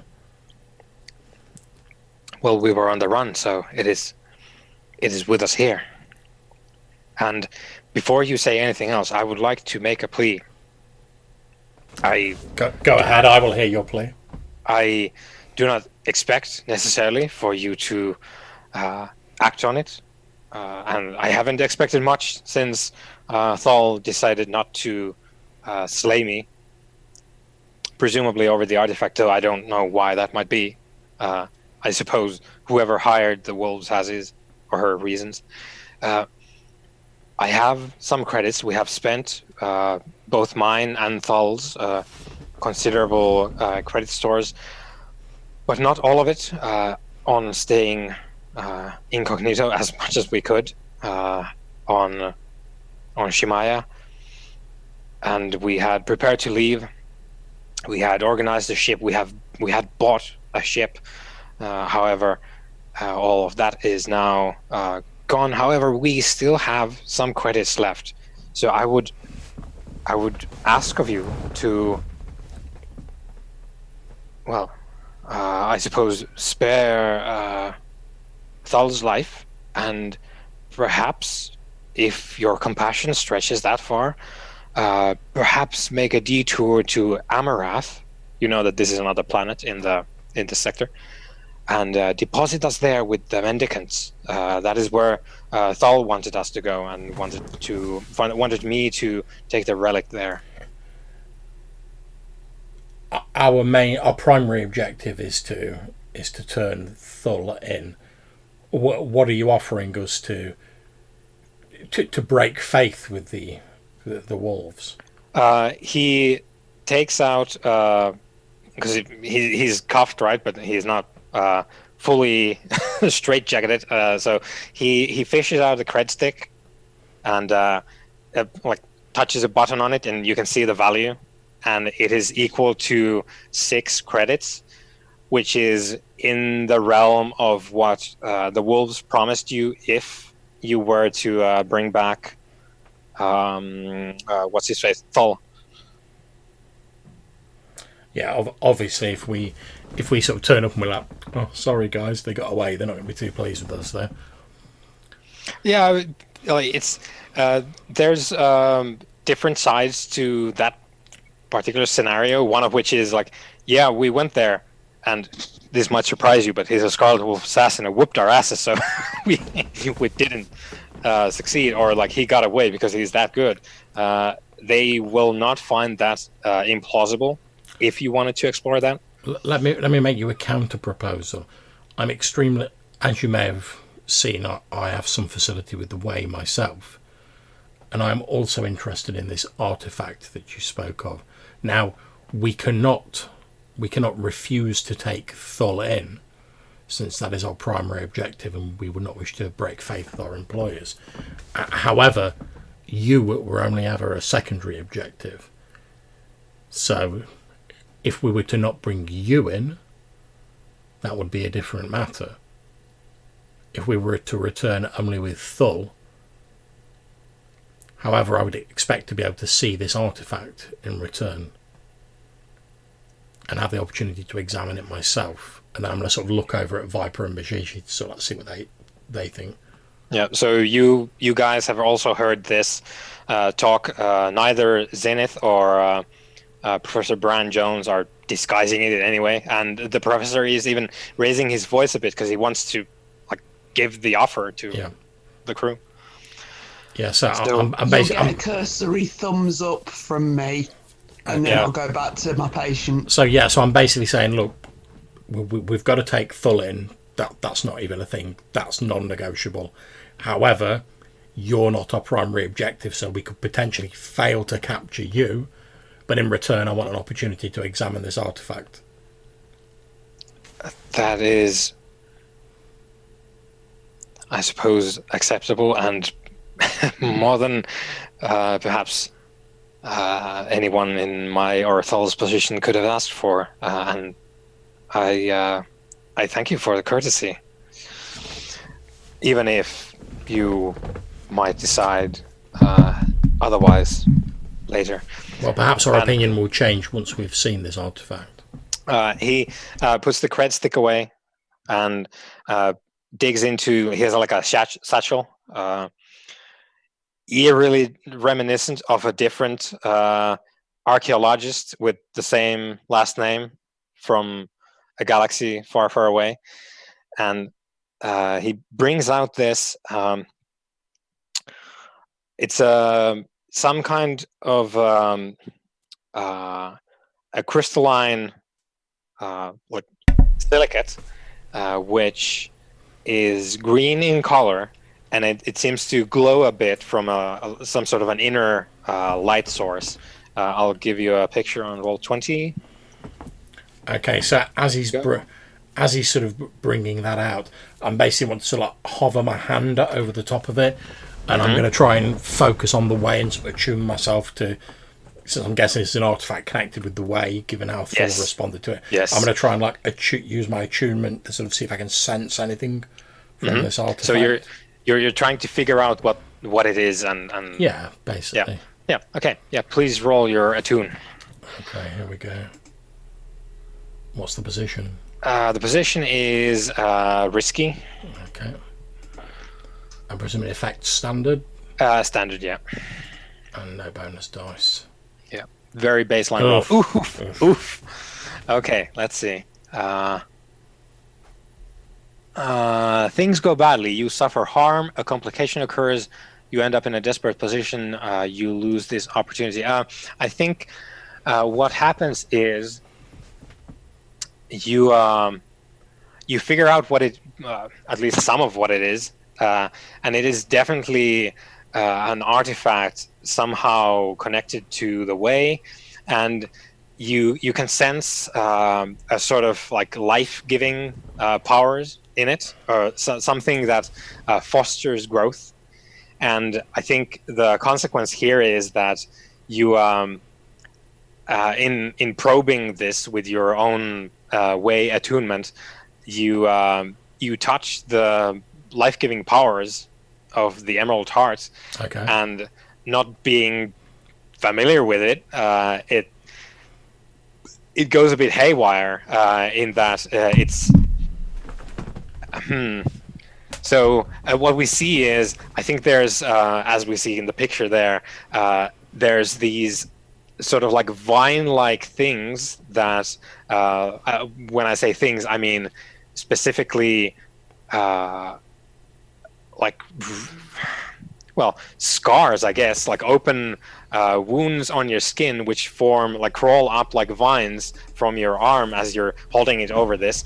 Your skin like peels away in these like vine-like formations as your skin is forming and reforming itself in such a rapid pace, and it goes haywire because you can't control it. So these vines open and close and just like racks your skin as the uncontrollable growth on your arm goes haywire and deals you, I believe it is 2 harm. You can resist this, of course, as with everything. Okay, so I presume I'd be resisting with prowess. This is like a toughness sort of deal, or would it be? I guess it could also be resolve because it's the way. So, I'm happy to go with either. Whichever. Yeah. I guess let's go with resolve, just because it's the mystic power of the way. Okay, so no bonus dice. Oh, 1 stress. Okay, I don't have any stress left, so I presume that's a trauma. Okay. Yeah, so you get 1 trauma and you add the stress to the, like you empty your stress meter, add 1 trauma, and then add 1 stress. Okay. And do I need to pick one of these trauma things? Yeah, so you pick one of the new attributes that is true for your character. I'm going to click obsessed and say that, like, I've tapped into this power, and now, like, I really need to know about it, because obviously there's some serious like way power in this thing. It is absolutely infused with the way.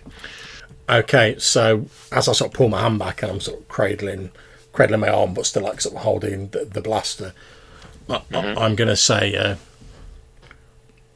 very, very interesting. I can tell it's strong with the way. If you're willing, I suggest that you come with us and we can continue to examine it. We'll turn over Thull. Obviously, they don't need to know that you are with us.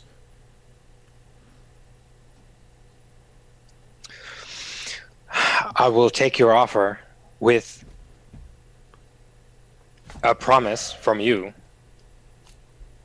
What is your name? By the way, I am Professor Jones. Zenith. Zenith. With a promise from you, Zenith, and your crew, that if Thal survives, we will retrieve him at some point in the future. We will seek out wherever they're holding him, whatever prison, and we will try and retrieve him. Once we have handed him over and our mission is complete, I am more than willing to promise that. However, I cannot speak for my crewmates. They're individuals. They speak for themselves. What say the two of you? And I look over at Mishishi and Viper. Seems somewhat inefficient to put a man in prison just to take him back out again. I'd suggest you wait to see whether he survives before you start making decisions like that. If there's somewhere you think this stone ought to go, perhaps we should go there on the way to the prison instead. It's not somewhere it needs to go, but I need the opportunity when I'm more rested to examine it more closely. The doctor has said only if Thull survives at some point, we will try and retrieve him. What say you, Viper? Well, you know me, I love the idea of busting someone out of prison that we've put there. They wouldn't expect that. That sounds like a lot of fun. So I'm sort of wrapping like a strip of cloth around like my injured arm. But the practicalities, we should consider the fact that that might jeopardize our license if we care about such things. Like I said, it seems somewhat inefficient. Agreed. It does seem. However, if we do not turn Thull in, then we risk alienating the wolves, and we already owe them. Oh, we should turn him in. Absolutely, we should. We don't want a reputation of not completing our mission. Cerberus always gets on point, in a manner of speaking. I'd prefer to wait until the patient's regained consciousness before I make any decisions on his future. Let's see if he survives first. Okay, are you agreeable, Doctor, to waiting until we see if Thull survives before we make a decision?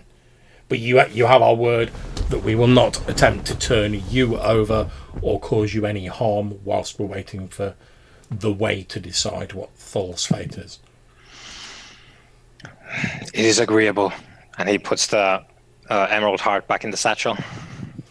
Okay, then I think it's head to the ship time, and so as we're heading to the rendezvous to drop Thull off, obviously we'll put the doctor in like the smuggler's hatch as we head him in, but we're going to basically see if he survives and then make a decision based on that.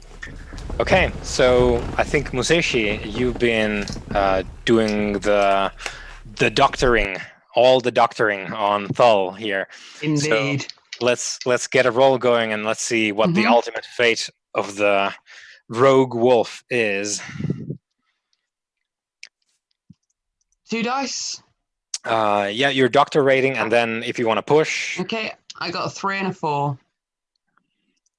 3 and a 4. Yeah, you do it. However, I think let's see what it is.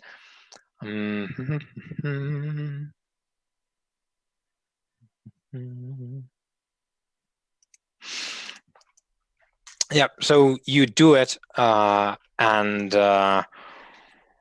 as a consequence, what do we do? I think maybe it is because harm in this game doesn't need to be blaster bolts, right? So I think it's I think there's some mental trauma that Mushishi is. Well, you can resist this, of course, but the consequence is that you're going to get some. What might it be? So, I guess some form of stress that isn't like you ticking on the stress boxes that you experience because you're literally trying to undo the damage now that you yourself did before. And that's like fair. When it's like the 5th hour of you like detoxing him, you're like, this isn't what I wanted to be doing. It would have been okay if he hadn't have then like taken 2 blaster bolts and fallen through a window. That was not part of my plan. Nope. Unfortunately, between those 3 things, there's rather a lot of complications here. So I'm going to say it's going to be harm 1, distressed, unless you want to resist that. So I can roll the resist dice regardless, can't I? You can roll, I think. I think this might be resolve, because it's you like struggling with your feelings about this. What just went Okay. down. Which I've got 2 in as well, because I've got Yep. 2 in everything. I got a 4 and a 1, so I ignore So- the 1, and it's a 4, Yeah. which So means I take 2 stress. yes, exactly. Yeah. Okay. Good. So you Start.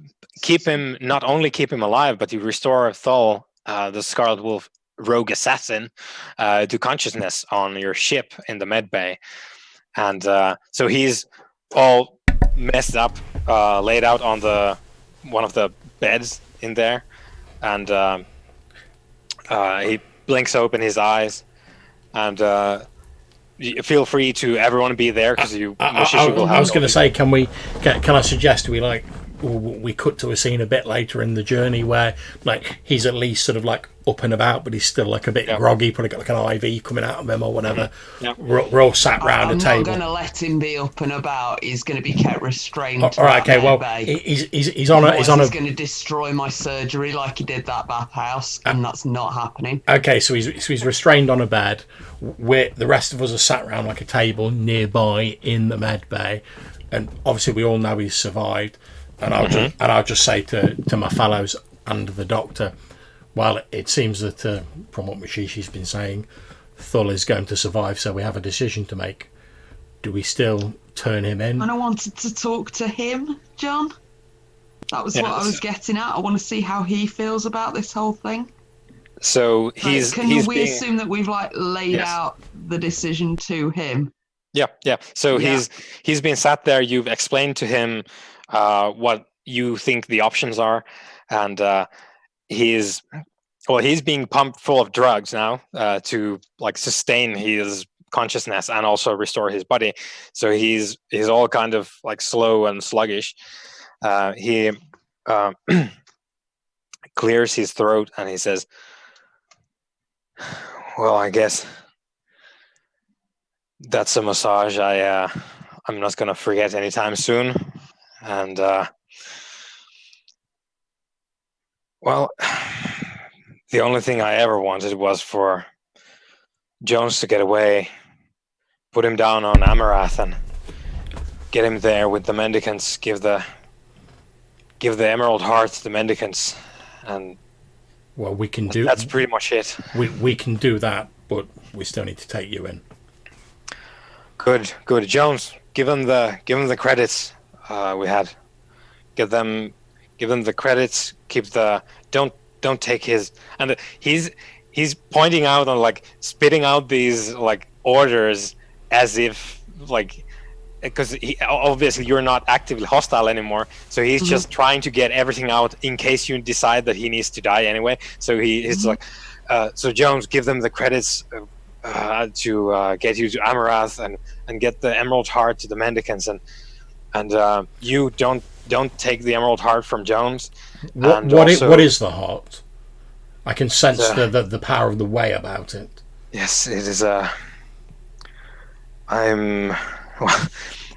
was a mendicant acolyte back in my younger days before all this. Before I stopped healing people and doing this instead. These are the things that the mendicants are looking for. They lost so many of them. In which case, I suggest that when we've delivered you, Thul, that we accompany the doctor to get him safely to the mendicants with the heart. This is agreeable. I would actually prefer to drop off the heart before we get rid of Thul, because I don't want anyone looking at our ship and seeing that we've got an extra person on, and I don't want any of your funky mystics detecting that thing on our ship while we're doing the prisoner transfer. Very well. In which case, I suggest that you drop me off with the doctor, and I can accompany him safely there to make sure he gets safely to the mendicants. It will also give me more of an opportunity to examine the heart myself. All of this sounds agreeable to me, Jones. I presume you as well, because will finally thank the way that they didn't send out the actual wolves, but these pups instead. So all of this being agreed on, I don't have much to leverage on you, so I will just take you at your word because I don't have any other options. And given that you haven't killed me, I swear to you, Thul, by the will of the way, that I will see the Doctor safely to the mendicants with the heart. Good. I am satisfied. Also, if you're fine with it, you could leave the credits with Jones because we don't have much else. We spent the rest. So if you don't, if the bounty on me is enough, maybe don't take the credits from Jones, but you do what you need to. So did they? Well, I presume you'll drop off Jones, and he starts drifting a bit. He has trouble focusing on stuff. Yeah, I think the plan's going to be drop off Zenith and Jones, so they can like toddle off to the. We can toddle off to the medicant, and I can examine the heart a bit more. Mushishi and Viper go meet up with the wolves, drop off Thul, collect the bounty. Then they can obviously swing by. I can give them like my location, then come and meet us afterwards. Yep. Yeah, for sure. And we'll just have some story like, well, we won't even mention the Doctor. We'll just be like, oh, we found Thul, we've like incapacitated him. Here he is alive. No sign of anyone else. He was on his own. The other benefit of us having dropped the Doctor off on our way there is that we can say, oh, we'd heard that Thul was trying to get there. Hence, that's why our flight path comes from there and all that shit. But we've been unable to track down anything else. I wouldn't even mention the world the Doctor's going to. No, I mean, if anybody asks us why our flight path's different and stuff. Okay. Yeah, so that's the plan. Because rather than try and hide or lie about stuff, you can just use the truth to your advantage. Okay, sounds like a plan. Watertight plan and watertight basically story about how things went, because you don't need to talk about the things that they don't know about. So you don't even need to lie. You can just omit stuff.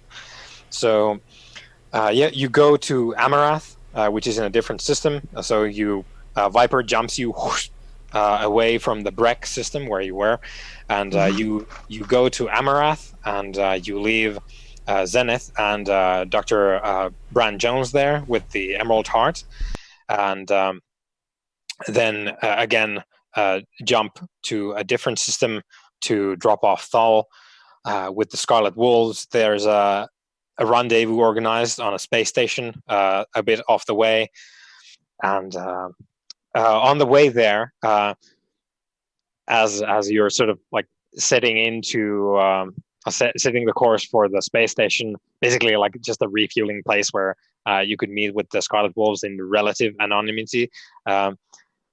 Thal says to, I think because Viper is flying, then it's going to be to Musishi.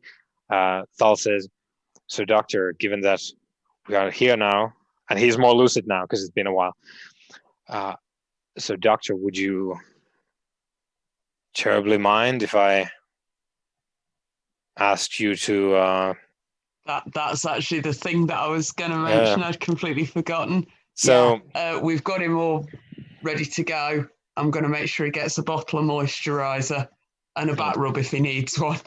Okay, so as you're giving him the lotion, me for a massage. I'm going to make sure he gets a massage. So you give him the massage. You get the moisturizer, and he's smiling ruefully, and he says, "So, Doctor," and he does a sleight of hand trick, and he brings out a cred stick, and there's 2 creds worth of money on it, and he offers it to you, and he says, so Doctor, would you I don't necessarily I think you've already got the happiest ending you're going to.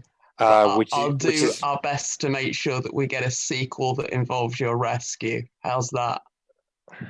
I was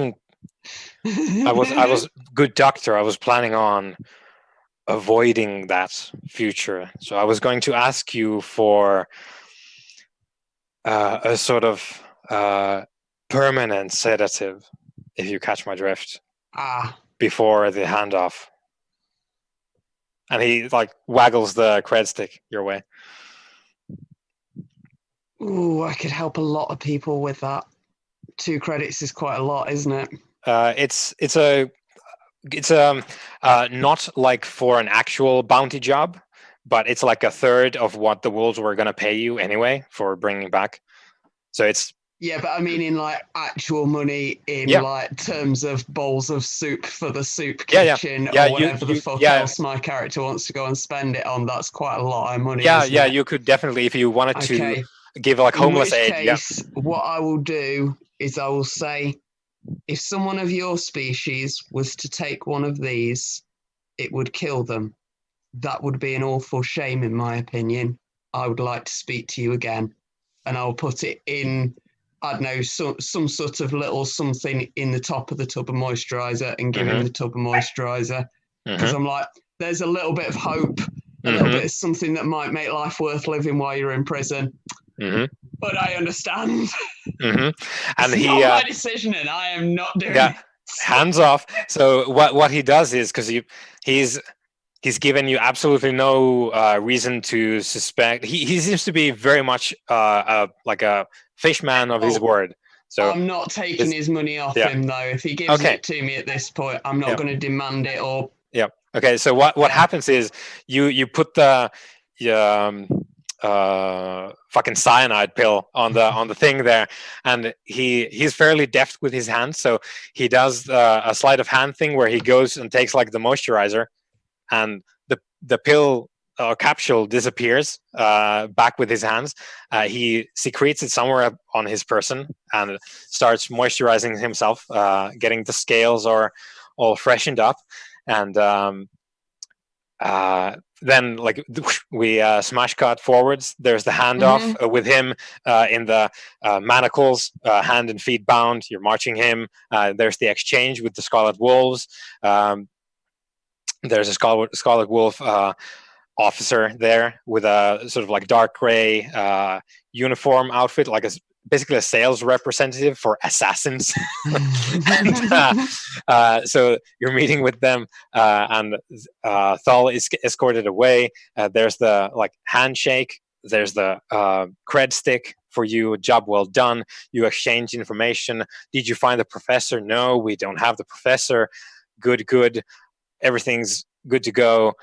You are departing. You go back to your med bay. You're cleaning stuff, like tossing things away that Thal has used, so like the covers on the beds and everything.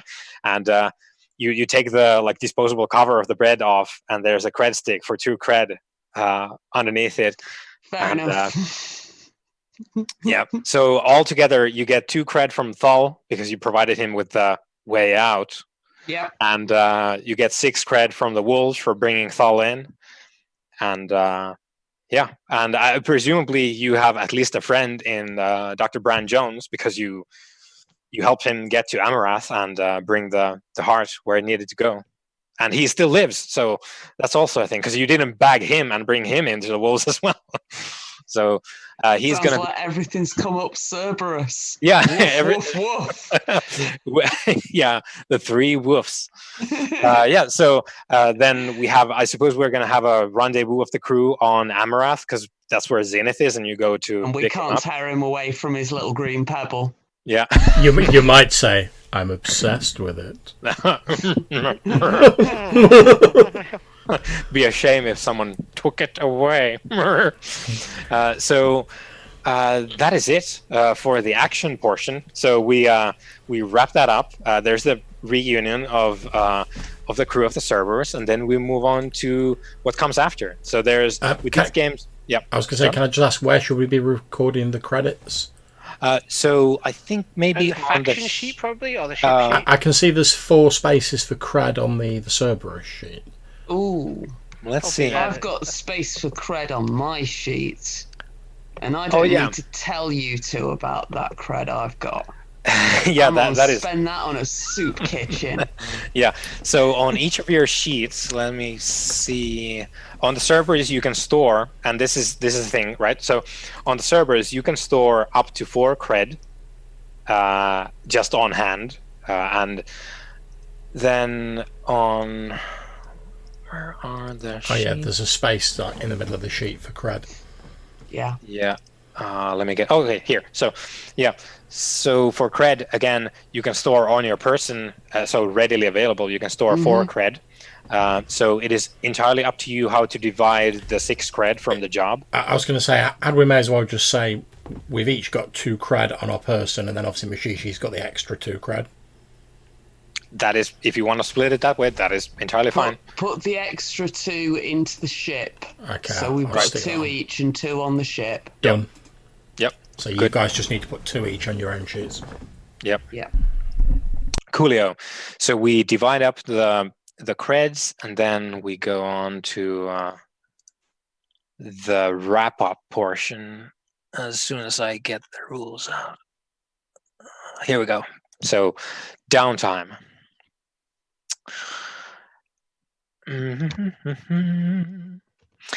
So there are several steps in downtime, and they are payoff and upkeep. So that was the payoff. You got the creds for the thing, and then you have running costs for your ship as you're using it. So there's a formula for that, but in this specific point in time, the formula will result in an upkeep of 1. So it costs you 1 cred to have your ship operate. However, I think you can forego that, but it's gonna. I think we should probably just knock 1 cred off the ship supply to say it's for the ship upkeep. That is a thing you can do. Okay, for sure. Done. Yep. Okay, so the upkeep is taken care of, and then, oh yeah, because if you skip upkeeps, then stuff starts breaking down on the ship. Yeah. Okay, so that is done. Then we roll for the heat. So heat in this is a sort of amalgamation of how much other things in your life affect your life, basically. It's a combination of how much the authorities are looking for you, how much your various rivals and friends and enemies, like what are they doing. So heat would be I think this is going to be 2 heat because it was fairly contained. There was some exposure, but yeah, it's fairly contained, the action of the session. The job played out quite standardly as far as that goes. There was some shooting, there was some scrapping, some stuff broke, that sort of thing. Then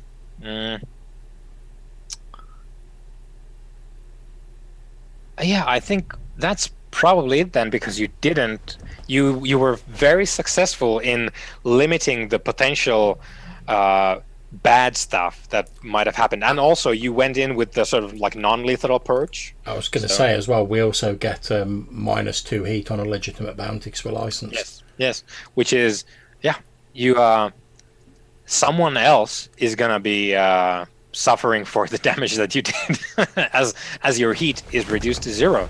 Sweet. So you did not generate any heat in the Breck system for that job because you are licensed bounty hunters. However, I would like to note that not all the bounties that you might do are legal. Yeah.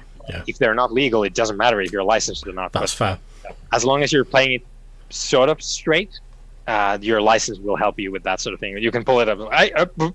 I'm doing my job. But if you're working for the syndicate, yeah. However, that went well with the heat, and then we roll for entanglements. So I'm going to read a bit of this to give us some context. So your characters and crew did not just spring into existence tonight. You have a complex history of favors, commitments, debts, and promises that got you where you are today. To reflect this, after each job, you roll dice and find out which entanglement comes calling.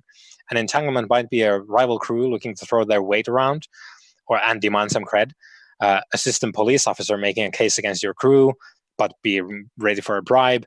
Or even the attention of a strange way creature. Ooh. After the payoff and heat are determined, the GM generates an entanglement for the crew using the lists below. Okay, so anyone please roll me a d6. Do you want to roll it, love? Because you've got some d6 at hand. 3. Oh, 3. Let me see here. Okay. So your wanted level is 0 because you're not wanted at all and you have no heat even. So we're rolling on the 0 table here. And the 3 means new quote unquote friends. Let's see what that means. Mm-hmm. Probably them monk fellas that wanted that green pebble. The mendicants. New friends. A neutral faction asks you to do a job that is either extra dangerous, pays little, or gathers more heat than usual. GM's choice. Accept or lose status with them. So a faction which you don't have any reputation or status with yet is gonna basically try and give you a job for the next session. So I'm gonna have a quick look at the faction list, which you can also do if you so choose. So let's see.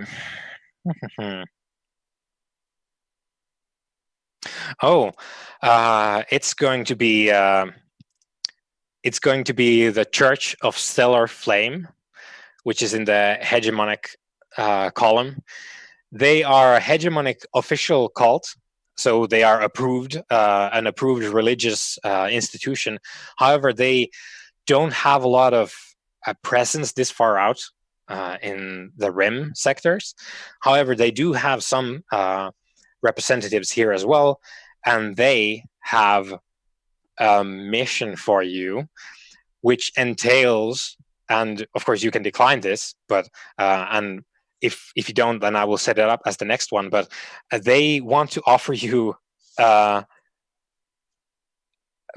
an extraction job, so basically a bounty.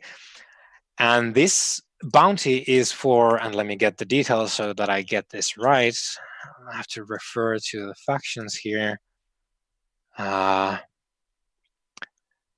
They want you to extract a lieutenant from the 51st Legion, so the hegemonic legion in this sector. Basically, That's the legion you were part of, yeah? Yes. Or at least the legion that Viper's got the tattoo for. Exactly. So the 51st Legion is the hegemonic legion that is the armed forces in this sector. So there is basically it's Lieutenant Liara. I'll put this in chat. So Lieutenant Liara is basically the second in command for the 51st Legion in the sector, and the Church of Stellar Flame, which ostensibly is a hegemonic institution in itself, much as the 51st Legion is. However, you get this shady contact from the Stellar Flame Church that they want you to kidnap the second in command of the Legion. And this is, from my choices here, this is extra dangerous because the Legion is not to be fucked with.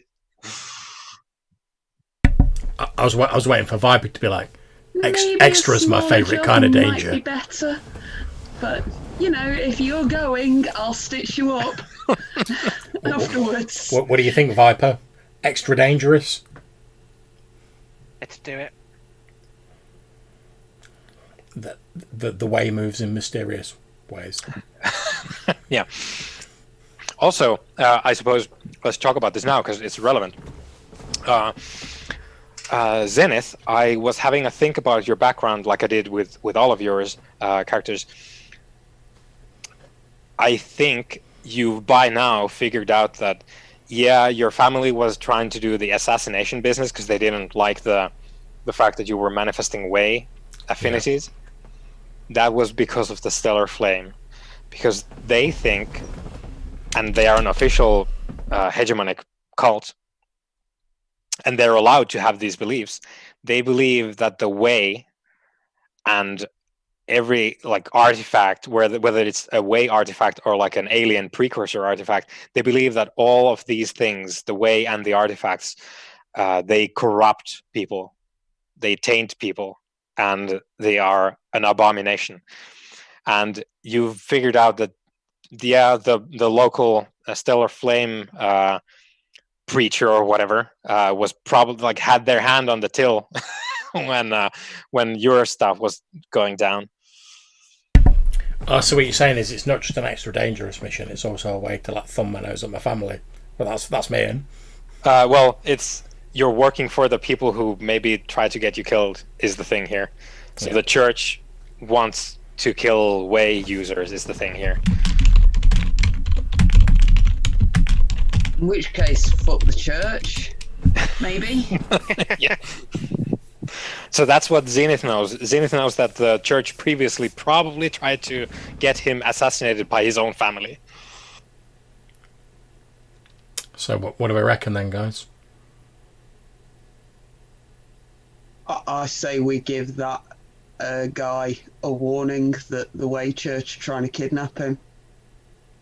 If he's like from your old Legion and he's being hunted by people that once like fucked you over, I suggest we just inform him that the job is being asked for and move on to something else. So effectively, then, how about we try to do the mission, but instead of like doing the final bit, the kidnap, we're actually trying to get there to like say, oh, by the way. Yeah, so an infiltration mission to the 51st Legion space to bring a message to Lieutenant Liara about this plot that they're hatching. Yeah. It at least gives us a chance to like scope out this Liara chick and see whether she's worth kidnapping. Yeah. Sounds good to me. See whether we've got half a chance or not. Yeah. So ostensibly you're giving the thumbs up to the church, like we're gonna wink wink we're gonna do it. Do the mission. Yeah. Okay, so that's gonna be the next one then. We will we will see how it goes with the Legion and you guys rolling up, being like, no, seriously, guys, there's a plot. Excellent. Let's see if there's more. This has been a quality game. Don't we have to deal with our vices and things and downtime activities? Yeah. I was just gonna say there's 2 downtime actions that everyone can take, and as soon as I get back to the place in the book, here we go. I think it's time to hit the Space Casino, Viper. So everyone can do 2 downtime actions. The actions available are acquire asset, craft, indulge vice, lay low, long-term project, recover, repair, and train. And I'd like to highlight that you have a training facility for prowess.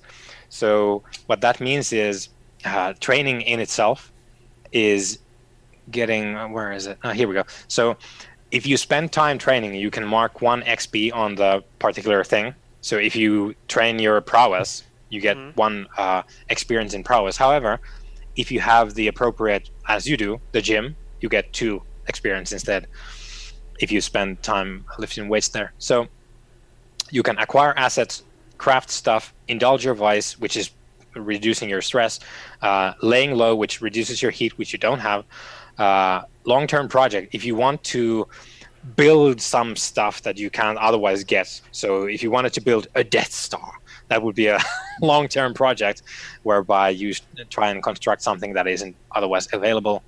Recover means recovering from your harm. Repair, if you broke some shit. I don't think we didn't break the ship or anything, so yeah. And then training, if you want to get XP.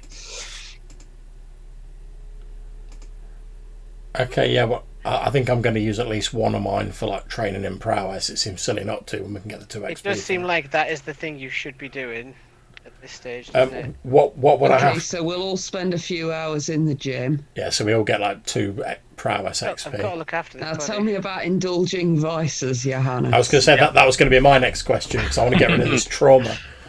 Yeah, trauma is non-getting riddable. So right, okay. The trauma is there to stay. For now, I suppose.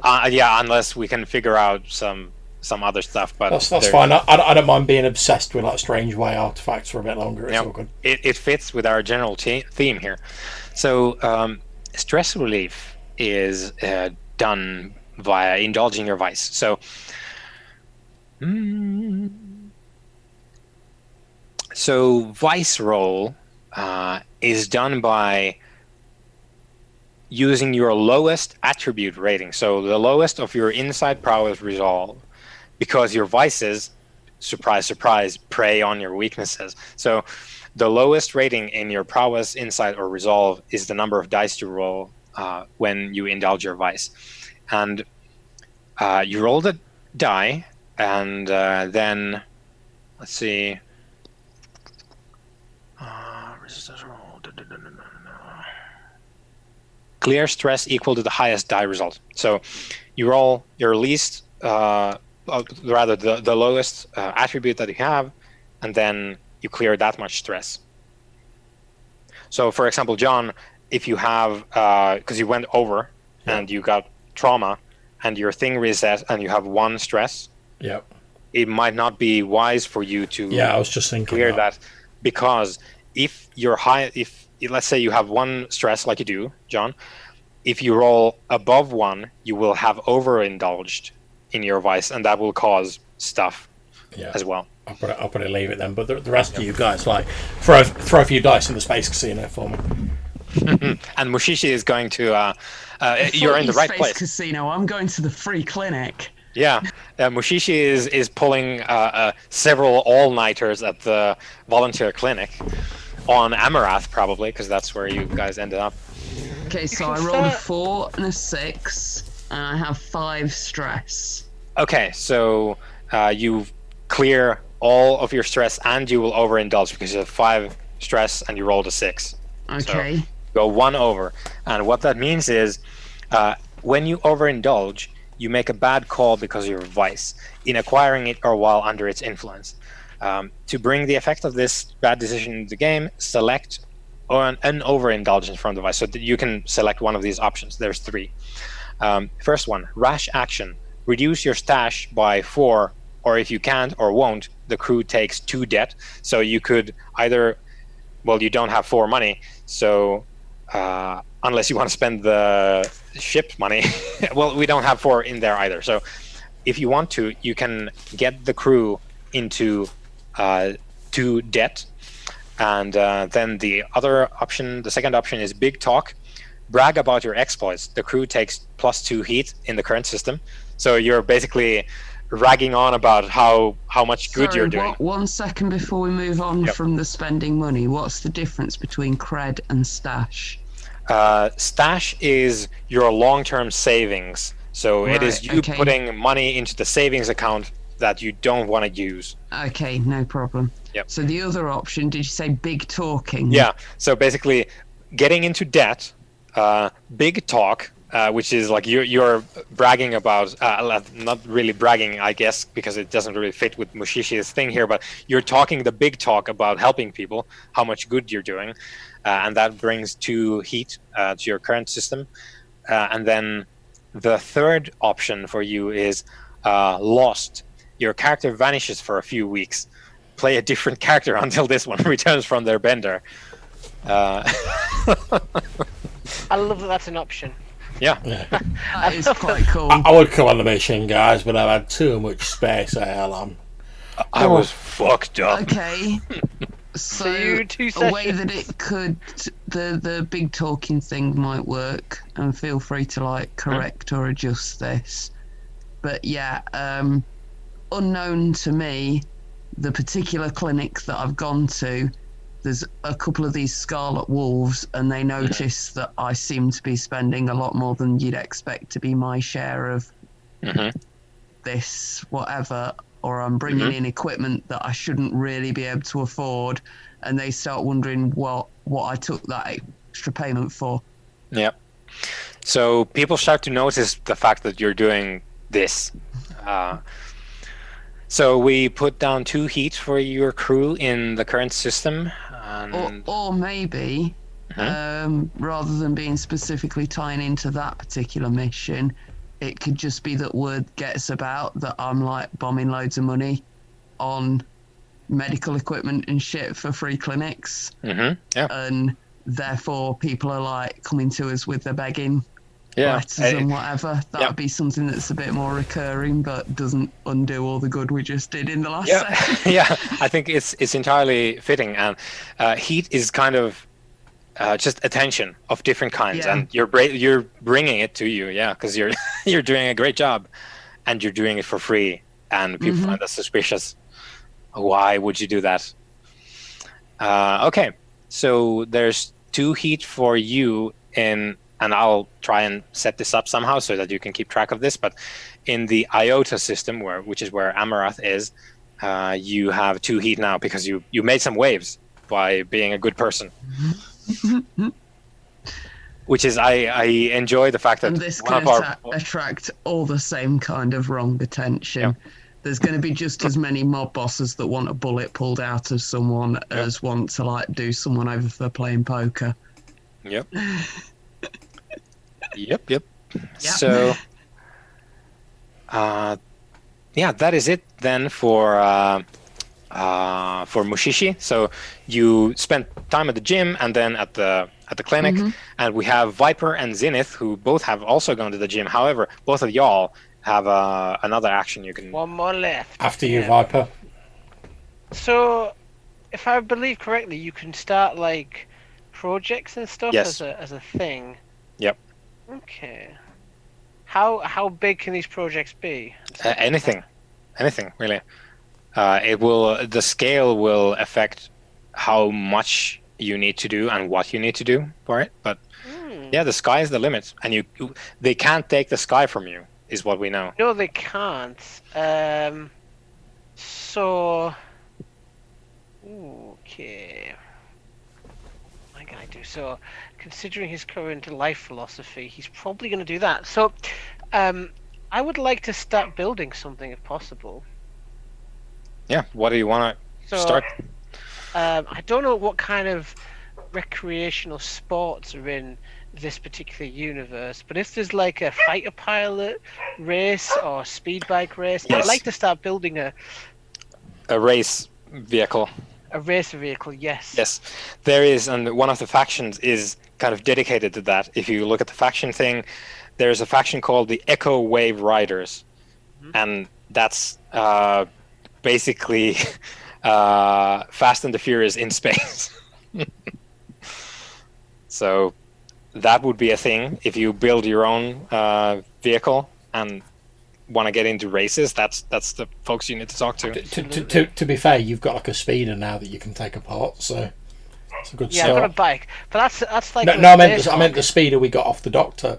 Oh, the Doctor, yeah. So I want to start. Yeah, that's a good point. I don't want to mess with my space hog. You know, that's like. So, man, you can mess with a lot of things, but you don't mess with the man's space hog. You don't mess with my space hog. Okay, so I will make a progress clock for that. So you start with the. However, do you want to do planet side racing or do you want to do space racing? That's what I was asking. I wasn't sure which is like applicable. Echo Wave Riders can do both, but they're like the big thing is in space. Space then, yeah, absolutely. Yeah. Okay. So like you space pod. Yeah. Space capsule. Yep. Space race. Space race. Space race. Yeah. So then, as you get the welding mask on, Zenith, what's up with your second action? Okay, I would also like to start a project, and this is obviously tying into like the fact I'm obsessed with like way artifacts now.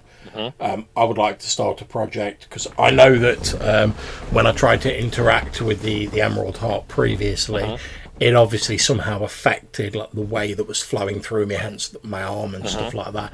Basically, what I want to do is I want to start a project to like be researching into that, trying to see if I can use that artifact or others as a way to like unlock my understanding of the way and sort of advance my knowledge of it.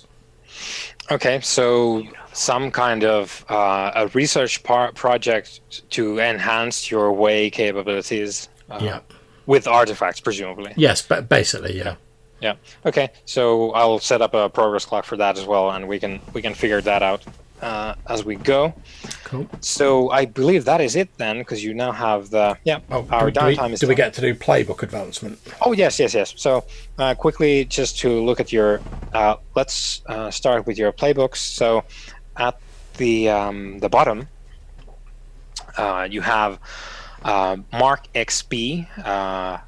There's a header and playbook advancement with a tracker there.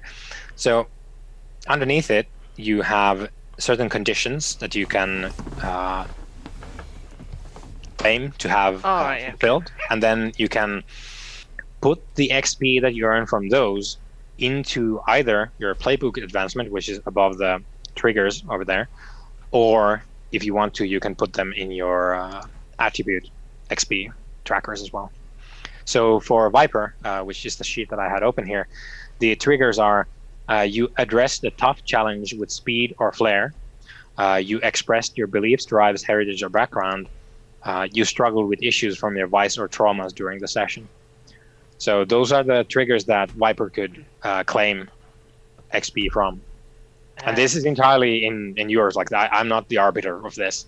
So you tell us what do you think? Did I roll a desperate action? I don't think I did. Did I roll the risky action?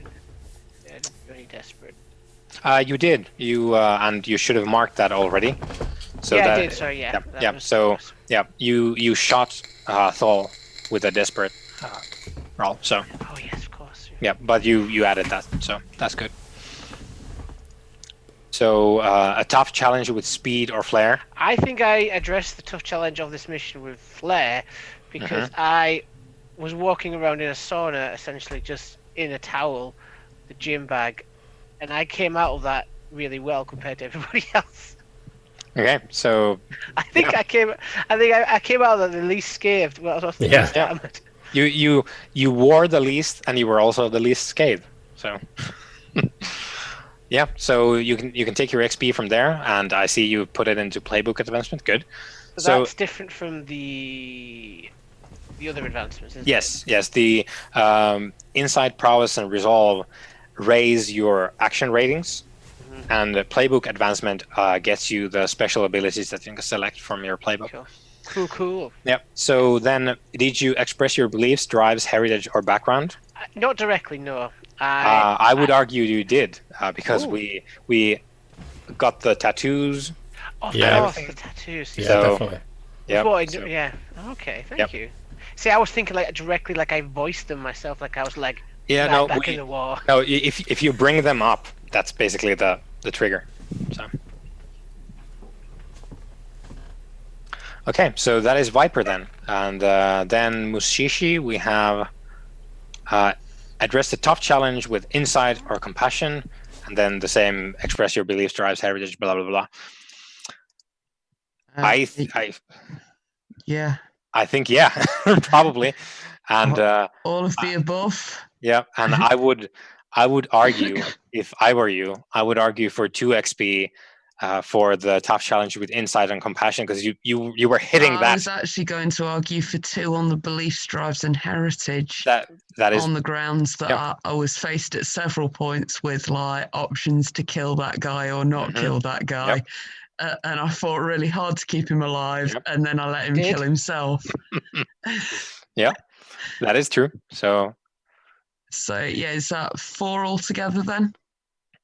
Yeah, I would say, because you were constantly on it, at least. Cool. So like if I were you, I would talk up 2 for each, because you were kind of in the eye of the storm a lot, and definitely doing these things. So well, you're the GM then. How many shall I put down? Yeah, 4 if you want to. This is like up to you. The game explicitly says this is up to you guys, not me. So, but if I were you, I would talk that way, because I've probably done like more than 1 of each of them. Yeah. So definitely. I'm gonna go for 5. Well, it's greedy. It's 4 a max. So 4 a max. Okay, then 4 it is. Yeah. Grand. So 2 each. Okay. So Zenith. Okay. What's up?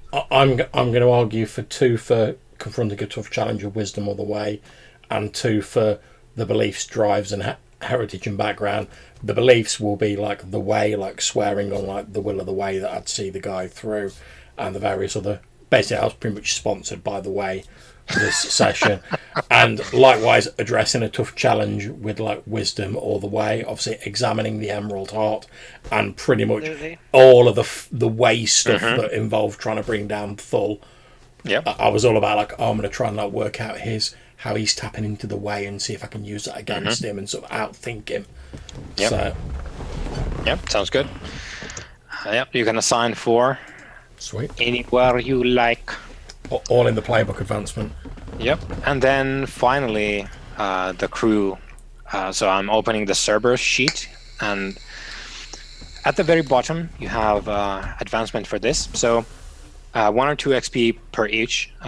Execute a successful operation or capture of bounty. Yeah, you did 1. Boom. So that is it. I guess you could argue that you extracted the doctor as well. That wasn't a part of the plan, but you did. 2. I was going to say, definitely contending with a challenge above our current station because Yes, you did. as nails. 3 tiers before, like above you. Okay, so Is this XP that goes on the ship then? Yeah, Yes. I'm putting it on the ship now. Okay. Our ship's like our base of operations. Then. Yeah. Okay, Cool. bolster your crew's rep. Not Yeah, really. I don't think this wasn't particularly strange of a thing. And did we express the goals, drives, inner conflict, or essential nature of the crew? Probably not really. I think we did. We definitely, because the Cerberus, and you guys have, I think, chosen, like there's a certain logic to the choices that you guys have made in character creation and in-game action now. You are very much doing the good guy bounty hunters instead of the ones that are like, up, disintegration's on. And this is the guy's boot. Give me the credits. Like his foot is still in here. You can DNA trace him. So give me the credits. You're not explicitly not doing that. So I think there's a certain conviction. Oh, I wish we'd thought of that. I could have amputated his leg and let him go. Yeah. Well. What you need is a medical droid as an ex-torture. I was thinking the same, just a bit higher up. But yeah, I think definitely you have been expressing a certain like nature to the crew. I'll put another one on for that, so that's 4 for the crew. Yep. Good, and that is it. That is it for the session. Excellent. Thank you very much for running it. Thoroughly enjoyed it. Yep. Thank you very much, man. Yep. There's a fair bit of flipping back and forth because this is the first time any of us have played this game, but I think it went pretty good, all things considered. Yeah, I've got to admit, I really loved the fact that I like the whole sort of planning, then you make the roll and you only like kick into the sort of like the nitty gritty when it gets real, so to speak. So like you're not bothering with all the like, oh yeah, we're flying to here, we're flying to there, we're doing all the day to day. It's like, all right, yeah, so make your roll. Right, this is when it gets interesting. Now is when we jump in. I thought that was really cool. Well, I sort of took a step back in this initial session to give you and Hannah sort of a chance to like get to know the system a little bit, like get in there, get in the meat of it. Because I sort of knew what I needed to do, so I thought I'd let you. That's very very kind of you. Thank you. Time. Yeah, it's fine. Isn't So this is Matthew being like, oh, I could have sorted that. No, shit but you out. know what I mean. Like, it's like I wouldn't have even like tapped off my cigar while I was doing it. Yeah. Yeah, good. I know, Matthew, and I do appreciate it. Yeah. I do appreciate but you know what I mean? When you're like the guy who doesn't know anything, and then the GM goes, "Do this," and everyone just does it, and you're like, "Help." So I was like, I'll let you do the explaining, and then I can just do my move when you ask me. You know? Yeah, Viper's the guy who's like in the back just smoking his cigar while there's a wizard fight going on. Yeah. I did like how things escalated. Like even though we planned it out quite well, and we'd done like a pretty good sort of recce. As soon as things actually kicked off, it quickly spiraled. Yeah, it spiraled explicitly and specifically because Scarlet Wolves ain't nothing to fuck with. Cause they badasses. So regular dude asleep the first moment that Mushishi like sticks the needle in. However, this guy not so much a regular dude, but which is why even though you had like the controlled and everything was good, you got the 2 needles in. It's just they're too tough for this kind of thing. Even though like Mushishi took half off of whatever Thal was going to be capable of, so that was very good because he would have been. Yeah, I hate to think what it'd have been like if it'd have been like at full power when we'd have been fighting him. Because like even with like 2 syringes of like knockout juice in him, he was still like leaping all over the place like it was like it was going out of fashion and like kicking off his like way like fist palms. Yeah. Yeah. Are we still recording at the moment, John, as well? We are indeed, yeah. Yes, yes. Okay. So hold off for the incriminating bits for a little bit longer. Well, I think, just before we close the recording, I'd just say thank you very much, Johannes, again for running it. Yep, Very that much was looking forward to the next session. Me too. So, Yep. And obviously, thanks to anyone who's Thanks, it's been a really good game. Thanks also to anyone who's watching this now or in the future. Hopefully, we'll be recording the next one as well soon. So hopefully, we'll catch you then. Take care. Bye bye.